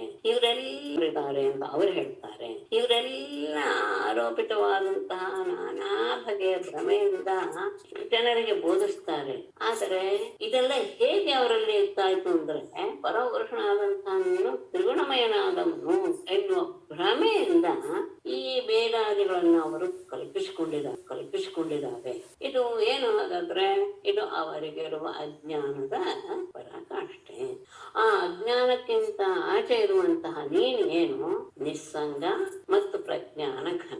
ಹಾಗಾಗಿ ಇದು ಯಾವುದೂ ಸಹ, ಹಿಂದೆ ಹೇಳಿದ ಯಾವುದೂ ಸಹ ನಿನ್ನಲ್ಲಿ ಇಲ್ಲ ಎನ್ನುವುದು ಇಲ್ಲಿರುವ ವಿಷಯ. ಅಂದ್ರೆ ಮೊದಲು ಏನು ಇರಲಿಲ್ಲ ಇರ್ತಾಯಿತ್ತು ಅಂತ ಕೆಲವರು ಹೇಳ್ತಾರೆ. ಅಸತ್ ಅನ್ನೋದಕ್ಕೆ 2 ಅಂದ್ರೆ ಜಗತ್ತು ಅಂತ ಅರ್ಥ, ಮೊದಲು ಇಲ್ಲದೆ ಇರೋ ಬ್ರಹ್ಮತ್ವ ಅಂತ ಅರ್ಥ. ಮೊದಲು ಬ್ರಹ್ಮತ್ವ ಅನ್ನೋದೇ ಇರ್ಲಿಲ್ಲ, ಆಮೇಲೆ ಉಟ್ಕೊಂತು ಅಂತ. ಅದನ್ನ ಪಾತಂಜಲಿಯವರು ಹೇಳ್ತಾರೆ. ಅಸತಃ ಏವ ಬ್ರಹ್ಮತ್ವಸ್ತಿ ಉತ್ತಮ. ಯೋಗ ಶಾಸ್ತ್ರನ ಬರೆದಂತ ಅವ್ರು ಹೇಳ್ತಾರೆ, ಮೊದಲು ಬ್ರಹ್ಮತ್ವೇ ಇರ್ಲಿಲ್ಲ, ಆಮೇಲೆ ಆ ವ್ಯಕ್ತಿಯಲ್ಲಿ ಆ ಜೀವನದಲ್ಲಿ ಬ್ರಹ್ಮತ್ವ ಉಂಟಾಯ್ತು ಅಂತ. ಅದಕ್ಕೆ ಒಂದು ಸಮರ್ಥನೆ ಬೇರೆ ಅವ್ರು ಕೊಡ್ತಾರೆ. ಮೊದಲು ಯಾವುದೋ ಒಂದು ವಸ್ತು ಅಂದ್ರೆ ಇವ್ರು ಹೇಳೋದು ತಾಮ್ರಾದಿ ಅಸುವರ್ಣ ರೂಪ, ತಾಮ್ರ ಮೊದಲಾದವುಗಳನ್ನು ಯಾವುದು ಸುವರ್ಣ, ಔಷಧಿ ಅಂದ್ರೆ ಕೆಲವು ಔಷಧೀಯ ಸಸ್ಯಗಳನ್ನೆಲ್ಲ ಸೇರಿಸಿ ಅದನ್ನು ಚೆನ್ನಾಗಿ ಕಾಯಿಸಿ ಅದನ್ನ ಅಂದ್ರೆ ಅದು ಪರಾಕಾಷ್ಠೆಯಾಗಿ ಅದನ್ನು ಕಾಯಿಸಿದಾಗ ಅದರ ಪ್ರಭಾವದಿಂದ ಅದು ಸುವರ್ಣವಾಗತ್ತೆ ಅಂತ ಒಂದು ಇದನ್ನು ಕೊಟ್ಕೊಂಡು, ದೃಷ್ಟಾಂತವನ್ನು ಕೊಟ್ಕೊಂಡು ಅವ್ರು ಹೇಳ್ತಾರೆ. ಬ್ರಹ್ಮಭೂತನಾದಂತಹ ಕೊಟ್ಕೊಂಡು ಅವ್ರು ಹೇಳ್ತಾರೆ, ಬ್ರಹ್ಮಭೂತನಾದಂತಹ ಜೀವ ಯೋಗ ಪ್ರಭಾವದಿಂದ ಬ್ರಹ್ಮನಾಗ್ತಾನೆ ಅನ್ನೋದು ಯೋಗಶಾಸ್ತ್ರದ ಅಭಿಪ್ರಾಯ. ಆದರೆ ವೇದಾಂತಿಗಳು ಅದನ್ನು ಒಪ್ಪಲ್ಲ. ಜೀವನಲ್ಲಿ ಮೊದಲಿಂದಲೂ ಸಹ ಬ್ರಹ್ಮತ್ವ ಇದ್ದೇ ಇದೆ, ಯಾವಾಗಲೂ ಅವನು ಬ್ರಹ್ಮ ಸ್ವರೂಪನೇ. ಅಜ್ಞಾನದಿಂದ ಅವನಿಗೆ ತನ್ನ ಸ್ವರೂಪದ ಅರಿವು ಇರಲ್ಲ, ಹಾಗಾಗಿ ಇದರಲ್ಲಿ ಒದ್ದಾಡ್ತಾನೆ. ಅದಕ್ಕೊಂದು ಉದಾಹರಣೆಯನ್ನು ಕೊಡ್ತಾರೆ ಅವರು. ಒಬ್ಬ ರಾಜನ ಮಗ ಯಾವುದೋ ಕಾರಣದಿಂದ ಕಾಡಿಗೆ ಹೋಗಿ ಸೇರಿಕೊಂಡು ಬಿಟ್ಟಾಗ ಅಲ್ಲಿ ಯಾರೋ ಬೇಡ್ರ ಮನೆಯಲ್ಲಿ ಬೆಳೆದ. ಅವನು ತಾನು ಬೇಡ ಅಂತ ತಿಳ್ಕೊಂಡು ಬೆಳೆದ್ಮೇಲೆ ಆಮೇಲೆ ಯಾವುದೋ ಒಂದು ಸಂದರ್ಭದಲ್ಲಿ ಅವನಾರೋ ಬಂದು ಹುಡುಕಿ ನೀನು ರಾಜನಾಗಿದೀಯಾ ಅಂತ ಹೇಳಿದ ತಕ್ಷಣ ಅವನಿಗೆ ಅಜ್ಞಾನದಿಂದ ಉಂಟಾದಂತಹ ವ್ಯಾಧ ಎನ್ನುವಂತಹ ಭಾವ ಬಿಟ್ಟು ಹೋಗಿ ತಾನು ರಾಜ ಅಂತ ತಿಳಿದುಕೊಂಡು ರಾಜನಾಗಿ ವ್ಯವಹಾರ ಮಾಡ್ತಾನೆ. ಹಾಗಾಗಿ ಮೊದಲು ತಾನೇ ಬ್ರಹ್ಮ ಎನ್ನುವ ಜ್ಞಾನ ಇಲ್ಲ ಜೀವನಿಗೆ. ಯಾಕಂದ್ರೆ ಅಜ್ಞಾನ ತಕ್ಷಣ ಅವನು ತಾನೇ ಪರಮಾತ್ಮ ಅಲ್ಲ, ಇರುವುದು ಒಂದೇ ವಸ್ತು ಪರಮಾತ್ಮ ಅಂತ ಭಾವವನ್ನು ಹೊಂದುತ್ತಾನೆ ಅನ್ನೋದು ಇಲ್ಲಿ ವಿಶೇಷವಾಗಿ ತಗೊಳ್ತಾರೆ. ಈ ತಾರ್ಕಿಕರಿದಾರಲ್ಲ ಅವರು ಅಸತ್ಕಾರ್ಯ ವಾಚಕ, ಅಂದ್ರೆ ಯಾವ ಕಾರ್ಯವು ಮೊದಲು ಇರೋದಿಲ್ಲ, ಹೊಸದಾಗಿ ಹುಟ್ಟುತ್ತೆ. ಈ ಜಗತ್ತು ಎನ್ನೋದು ಕಾರ್ಯ, ಅದು ಮೊದಲು ಇರಲಿಲ್ಲ, ಹೊಸದಾಗಿ ಹುಟ್ಟುತ್ತೆ. ಈ ಜಗತ್ತು ಎನ್ನೋದು ಕಾರ್ಯ, ಅದು ಮೊದಲು ಇರಲಿಲ್ಲ, ಹೊಸದಾಗಿ ಹುಟ್ಟಿದೆ ಅಂತ ಅವ್ರು ಹೇಳಿ. ಅದೇ ಆ ಜೀವ ಮೊದಲು ಬ್ರಹ್ಮವಾಗಿರೋದಿಲ್ಲ, ಮೋಕ್ಷದಲ್ಲಿ ಅವರಿಗೆ ಬ್ರಹ್ಮತ್ವ ಬರುತ್ತೆ ಅಂತ. ಮೊದಲು ಇಲ್ಲದ ಬ್ರಹ್ಮಭಾವ ಹೊಸದಾಗಿ ಬರುತ್ತೆ ಅಂತ ಇನ್ನ ಹೇಳಿದ್ನೆಲ್ಲ ಪಾತಂಜಲಿಗಳು ಹೇಳ್ತಾರೆ. ಬೌದ್ಧ ಮತನೂ ಒಂದಿದೆ, ಅದು ಅವರು ಹಾಗೆ ಹೇಳ್ತಾರೆ, ಶೂನ್ಯದಿಂದಲೇ ಜಗತ್ತು ಹುಟ್ಟಿದೆ ಅಂತ. ಅದು ಅಸಂಭವ, ಅದು ಬೌದ್ಧ ಮತ. ಆದರೆ ವೇದಾಂತಿಗಳು ಜಗತ್ತು ಮಾಯಾಕಲ್ಪಿತವಾದ್ದರಿಂದ ಇದೇನು ಹೊಸದಾಗಿ ಹುಟ್ಟಿದ್ದಲ್ಲ, ಜೀವನಿಗೆ ಬ್ರಹ್ಮತ್ವ ಅನ್ನೋದು ಹೊಸದಾಗಿ ಬರೋದಿಲ್ಲ, ಅವನು ಮೊದಲಿಂದಲೂ ಬ್ರಹ್ಮವಾಗಿಯೇ ಇದ್ದಾನೆ. ಅಷ್ಟೇ ಅಲ್ಲ, ಒಂದು ವಾಕ್ಯವೂ ಇದೆ ಇದರಲ್ಲಿ, ಕಥಂ ಅಸತಃ ಸತ್ಯ ಆಯ್ತಾ, ಹೇಗೆ ಅಸತ್ತಿನಿಂದ ಸತ್ಯ ಹೇಳೋದು ಹುಟ್ಟಕ್ ಸಾಧ್ಯ? ಏನೂ ಇಲ್ಲದೆ ಇರೋದ್ರಿಂದ ಒಂದು ವಸ್ತು ಹುಟ್ಟಕ್ ಸಾಧ್ಯವೇ? ಅಸಂಭವ. ಲೋಕದಲ್ಲಿ ನಮ್ಗೆ ಅದು ಗೊತ್ತಾಗುತ್ತೆ ಚೆನ್ನಾಗಿ. ಹಾಗಾಗಿ ಇದು ಯಾವುದೂ ಸಹ ಒಬ್ಬೊಬ್ಬರು ತಮ್ಮ ಮನಸ್ಸಿಗೆ ಬಂದ ಹಾಗೆ ಮಾತಾಡ್ತಾ ಬರ್ತಾರೆ. ಅದರಿಂದ ಇದೆಲ್ಲದಕ್ಕೂ ನಿನ್ನ ಸ್ವರೂಪದ ಅಜ್ಞಾನವೇ ಕಾರಣ. ಪ್ರತಿಯೊಂದು ಈಗ ನೀವು ಸಾಂಖ್ಯ ಮತ ಅಂತ ಹೇಳಿದ್ರಲ್ವಾ, ಅದು ಕಪಿಲ್ ಮಹರ್ಷಿಗಳು ಅದು ಪ್ರತಿಪಾದನೆ ಮಾಡಿದ ಅದೇ ಸಾಂಖ್ಯವಾ? ಅದರ ಬಗ್ಗೆ ಸ್ವಲ್ಪ ಇದಿದೆ, ಏನೋ ಜಿಜ್ಞಾಸೆ ಇದೆ. ಈಗ ಅಂತ ಹೇಳ್ತಾರೆ. ಆದ್ರೆ ನಾವು ಓದಿದಂತಹ ವಿಧಿಯಲ್ಲ ಓದಿದ್ದು, ಅದು ಪರಮಾತ್ಮ ವಸ್ತುವನ್ನೇ ಇಟ್ಟುಕೊಂಡು ಹೇಳಕ್ಕೆ ಹೊರಟಿದ್ದಾರೆ ಆ ಕಪಿಲರು ಮಾತ್ರ. ಇಲ್ಲಿ ನಮ್ಗೆ ಭಾಗವತತೆ ಬರುವ ಹಾಗೆ ಈ ಲೋಕದಲ್ಲಿರುವಂತಹ ಸಾಂಖ್ಯ ಅದಲ್ಲ. ಹಾಗಾಗಿ ಸಾಂಖ್ಯ ಯಾವುದು ಅನ್ನೋದು ಸ್ವಲ್ಪ ಇದೇನೆ ಜಿಜ್ಞಾಸೆಯಲ್ಲಿ ಇದೆ. ಸಾಂಖ್ಯ ಯಾವುದು ಅನ್ನೋದು ಸ್ವಲ್ಪ ಇದೇನೆ ಜಿಜ್ಞಾಸೆಯಲ್ಲಿ ಇದೆ. ಅದರಲ್ಲಿ ಭಗವದ್ಗೀತೆಯಲ್ಲಿ ಮೇಡಮ್ ಒಂದ್ಸಲ ಇದು ಕಾಪಿಲ ಸಾಂಖ್ಯ ಅಲ್ಲ ಅಂತಾನೆ ಹೇಳ್ತಾರೆ ಅರ್ಥ ಹೇಳುವಾಗ. 2ನೇ ಅಧ್ಯಾಯ ಸಾಂಖ್ಯಕಾರಿಕೆಯನ್ನು ಬರೆದವರು ಈಶ್ವರಚಂದ್ರ ಅಂತ, ಅವರಿಂದ ಸಾಂಖ್ಯಕಾರಿಕೆ ರಚಿಸೋದು. ಆದ್ರೆ ಕಪಿಲ ಸಾಂಖ್ಯ ಅಂತ ಪ್ರಸಿದ್ಧವಾಗ್ಬಿಟ್ಟಿದೆ, ಅದು ಯಾವ ಕಪಿಲರು ಅನ್ನುವಂತಹದ್ದು ಗೊತ್ತಿಲ್ಲ, ಅದು ವಿಚಾರ. ಈಗ ಸಾಂಖ್ಯ ಇವಾಗ ನೀವ್ ಹೇಳಿದ್ದು ಕಪಿಲರದ್ದು ಅದಲ್ಲ, ಇನ್ನೊಂದು ನೀವ್ ಹೇಳಿದ್ರಲ್ಲ ಸಾಂಖ್ಯವಾದ, ಅವರು ನಾನಾ ಆತ್ಮ ಕಲ್ಕೋತಾರಲ್ಲ ಅದು ವೇದಾಂತಕ್ಕೆ ಅದು ತುಂಬಾ ವಿರುದ್ಧವಾಗಿದೆಯಾ ಮೇಡಮ್? ಅದು ಕೇಳಿ. ಇಲ್ಲ, ತುಂಬಾ ವಿರುದ್ಧವಾಗೇನಿಲ್ಲ. ಅದನ್ನು ನಿರಾಕರಣೆ ಮಾಡೋದೇ ಪ್ರಧಾನವಾಗಿತ್ತು ಯಾರಿಗೆ, ನಮ್ಮ ಅದ್ವೈತಕ್ಕೆ. ಅವರ ಆ ಸಾಂಖ್ಯದ ದ್ವೈತ ಮತ ಇದೆಯಲ್ಲ, ಅದನ್ನ ನಿರಾಕರಣೆ ಮಾಡೋದೇ ಸ್ವಲ್ಪ ಕಷ್ಟ ಆಗಿತ್ತು. ಅದು ದೃಢವಾಗಿ ನಿಂತ್ಕೊಂಡುತ್ತೆ. ಯಾಕೆಂದ್ರೆ ದ್ವೈತ ಅಂತ ಹೇಳುತ್ತೆ ಏನಂದ್ರೆ ಅನೇಕ ಆತ್ಮರು, ಪರಮಾತ್ಮ ಒಬ್ಬನೇ ಅಂತ. ಆತ್ಮರು ನಾನಾ ಅಂತ ಹೇಳಿದಾಗ ಅದು ನಮ್ಗೆ ಅನುಭವ ಬರುತ್ತೆ ತಾನೆ. ಅದು ಇಲ್ಲದೆ ಇರೋದು ಒಂದು ಇದೆ ಅಂತ ಹೇಳುವಾಗ ಬುದ್ಧಿ ಎಲ್ಲಿವರೆಗೂ ಹೋಗ್ಬೇಕು, ತುಂಬಾ ಸೂಕ್ಷ್ಮವಾಗಿ ಯೋಚನೆ ಮಾಡ್ಬೇಕು ತಾನೆ. ಸರಿ madam. ಅವಾಗ್ಲೂ ಇದು ಒಂದು ಅನ್ಸ್ತಾಯ್ತು, ಸಾಂಖ್ಯಕ್ಕೆ ವೇದಾಂತಕ್ಕೆ ಏನು ವ್ಯತ್ಯಾಸ ಗೊತ್ತಿರ್ಲಿಲ್ಲ. ಅದೇ ಇದೇನೆ ವ್ಯತ್ಯಾಸ, ವಿಧಾನ ಇದೇನೆ. ಅಂದ್ರೆ ಅಲ್ಲಿವರೆಗೂ ಅವರಲ್ಲಿ ಇದೇನೂ ಇಲ್ಲ, ಎಲ್ಲವನ್ನೂ ಒಪ್ಕೋತಾರೆ. ಇದು ಮಾತ್ರ ನಾನ ಅಂತ ಒಪ್ಕೋತಾರೆ. ಭೇದ ಇದೆ ಅಂತ ಆಯ್ತು. ಭೇದ ಇದೆ ಅಂತ. ಆಯ್ತು. ಹಾಗಾದ್ರೆ ಅಸತ್ತು ಉತ್ಪನ್ನವಾಗೋದಿಲ್ಲ, ತ್ರಿಗುಣಮಯ ಪುರುಷ ಅನ್ನೋನು ಸಹ ಇಲ್ಲ. ಹಾಗಾಗಿ ಈ ಪ್ರಪಂಚ ಮತ್ತು ಪುರುಷ ಎರಡು ಬೇರೆ ಬೇರೆ ಅಂತ ಇದೆ ಅಂತ ಹೇಳ್ಬಿಟ್ರೆ ಅದೆರಡೂ ಸಹ ಇದೆ ಅನ್ನೋದು ಗೊತ್ತಾಯ್ತು. ಜಗತ್ತಿದೆ, ವಿಶೇಷ ಏನು ಪ್ರಪಂಚದ ವಿಶೇಷ ಏನು ಅಂದ್ರೆ ಜಗತ್ತಿದೆ ಅಂತಾನೆ ಅನಾತ್ಮ. ಜಗತ್ತು ಇದೆ, ಪುರುಷ ಇದ್ದಾನೆ ಅಂತ ಒಪ್ಕೊಂಡ್ರಿ ಅಂತ ಅವರು ಪ್ರಕೃತಿ ಪುರುಷ ಪ್ರಧಾನರಾದರು. ಅವತ್ತೇ ಸತ್ತು ಒಪ್ಕೊಂಡ್ರಲ್ವಾ ಅಂದ್ರೆ ಇಲ್ಲ. ಯಾಕೆ ಅಂದ್ರೆ ಎಲ್ಲವೂ ಇರುವುದು ನಿನ್ನಲ್ಲಿಯೇ. ಹೇಗೆ ಅನ್ನೋದನ್ನ ಇದನ್ನ ಉದಾಹರಣೆ ದೃಷ್ಟಾಂತ ಕೊಟ್ಟು ಹೇಳಿ. ಮಿಥ್ಯಾ ತರ್ಕ ಸುಕರ್ಕಶ ಈರಿತ ಮಹಾವಾದಾಂಧಕಾರಾಂತರ ಭ್ರಾಮ್ಯನ್ ಮಂದ ಮತೇ ಅಮಂದ ಮಹಿಮನ್ನ ತದ್ಜ್ಞಾನ ವರ್ತ್ಮಾ ಸ್ಫುಟಂ ಶ್ರೀಮನ್ಮಾಧವ ವಾಮನ ತ್ರಿನಯನ ಶ್ರೀಶಂಕರ ಶ್ರೀಪತೆ ಗೋವಿಂದೇತಿ ಮುದಾ ವದನ್ ಮಧುಪತೆ ಮುಕ್ತ ಕದಾ ಸ್ಯಾಮಹಂ. ಅರೆ ಅದ್ಭುತವಾಗಿದ್ದನ್ನ ಬಿಟ್ಕೊಳ್ತಲ್ಲಪ್ಪ. ಮಿಥ್ಯಾ ತರ್ಕ, ಸುಮ್ಮನೆ ಬಾಯಿ ಬಂದ್ರೆ ತರ್ಕದ ಇದು ವಿಷಯ ಗೊತ್ತಿದೆ ಅನ್ನುವ ತರ್ಕದವರು ಕಾಗೆ ಬಿಳಿ ಅಂತ ಬೇಕಾದ್ರೂ ವಾದಿಸಿ ಮಾತಾಡಿ ಬಿಡ್ತಾರೆ. ಅಂದ್ರೆ ತೋರ್ಸಕ್ಕಾಗಲ್ಲ, ಬಿಟ್ರೆ ಮಾತಿನಿಂದ ಅವ್ರು ಏನು ಬೇಕಾದ್ರೂ ಸಾಧಿಸ್ಬಿಡ್ತಾರೆ. ಅಷ್ಟೇ ಅಲ್ಲ, ಮಿಥ್ಯಾ ತರ್ಕ ಅದೇನಿದೆ ಸುಕರ್ಕಶ ಅಂದ್ರೆ ಒಂಥರ ವಚ್ಚಿನೆಲ್ಲ ಹಾಕಿ ಕಠಿಣವಾದ ಅಂದ್ರೆ ತಿಳಿಯಲಾರದೆ ಇರುವಂತಹ ಶಬ್ದಗಳಿಂದ ಈ ರೀತ ಹೇಳಲ್ಪಟ್ಟ ಮಹಾವಾದ ಅಂಧಕಾರ ಅಂತರ ಭ್ರಾಮ್ಯತ್ ಮಂದಮತೇಹೇ ಅಂತಹ ಆ ಶಬ್ದಗಳ ಜಾಲದ ಆ ದೊಡ್ಡ ಅಂಧಕಾರದಲ್ಲಿ ಮೂಡಿಗೆ ತಿರುಗುತ್ತಾ ಇರುವಂತಹ ಮಂದಮತಿಗೆ, ಮೂಢನಾದವನಿಗೆ ಅಮಂದ ಮಹಿಮನ್ನ ಜ್ಞಾನ ಸ್ವರೂಪನಾದ ಪರಮಾತ್ಮನೇ ಸ್ವಜ್ಞಾನ ವರ್ತ್ಮ ಅಸ್ಫುಟಂ, ನಿನ್ನ ಜ್ಞಾನ ನಿನ್ನ ಸ್ವರೂಪ ಎನ್ನುವುದು ಅಸ್ಫುಟ, ಅವರಿಗೆ ಪರಿಚಯವೇ ಆಗೋದಿಲ್ಲ. ಯಾಕೆಂದ್ರೆ ಆತ ತಿಳಿದಂತಹ ಶಾಸ್ತ್ರದ ಶಬ್ದಗಳನ್ನು ನಾಡಿ ಒದ್ದಾಡಿ ಆ ಶಬ್ದಗಳ ಜಾಲವೆಂಬ ಅಂಧಕಾರದಲ್ಲಿ ಮುಳುಗಿ ತಿರುಗ್ತಾ ಇರ್ತಾನೆ. ಅಂತಹವನಿಗೆ ಜ್ಞಾನ ಸ್ವರೂಪನಾದಂತಹ ನಿನ್ನ ಜ್ಞಾನ ಎನ್ನುವುದು ಪರಿಚಯವಾಗೋದೇ ಇಲ್ಲ. ಹಾಗಾಗಿ ನಾವೇನ್ ಮಾಡ್ಬೇಕು, ಶ್ರೀಮನ್ ಮಾಧವ ಅಂದ್ರೆ ಅವರ ಅವತಾರದೆಲ್ಲೂ ತಗೊಂಡಿದ್ದಾರೆ, ಎಲ್ಲಾ ದೇವತೆಗಳ ಹೆಸರನ್ನು ತಗೊಂಡಿದ್ದಾರೆ. ವಾಮನ, ತ್ರಿನಯನ, ಶ್ರೀಶಂಕರ, ಶ್ರೀಪತೆ, ಗೋವಿಂದ ಇತಿ ಮುದಾ ವದನ್. ಹೀಗೆ ನಾವು ಅನಂತದಿಂದ ದೇವರ ನಾಮಗಳನ್ನು ಹೇಳ್ತಾ ಮಧುಪತೆ ಪರಮಾತ್ಮನೇ ಕದಾ ಅಹಂ ಮುಕ್ತ ಸ್ಯಾಮ್, ಯಾವಾಗ ನಾನು ಮುಕ್ತನಾಗ್ತೇನೆ, ಇದು ಯಾವ ಜಂಜಾಟೂ ಬೇಡ, ಯಾವ ತರ್ಕದ ಶೈಲಿಯೂ ಬೇಡ, ಯಾವ ಸಾಂಖ್ಯರ ಸರಣಿಯೂ ಬೇಡ. ನಾನು ಮಾಧವ, ವಾಮನ, ಗೋವಿಂದ, ಶ್ರೀಪತೆ ಎನ್ನುವ ಶಬ್ದಗಳನ್ನು ಹೇಳ್ತಾ ಹೇಳ್ತಾ ಹೇಳ್ತಾ ನಾನು ಯಾವಾಗ ಮುಕ್ತನಾಗಿ ಬಿಡ್ತೇನೆ. ನಮ್ಮಂತವರಿಗೆ ಹೇಳ್ದಂಗಿದೆ. ಸರಿ ಇದೆ ಅಲ್ವಾ ಮೇಡಮ್? ಘಟೋವಾ ಮೃತ್ಪಿಂಡೋಪ್ಯಣುರಪಿ ಶಿವಾನಂದಹರಿಯಲ್ಲಿ ಘಟೋವಾ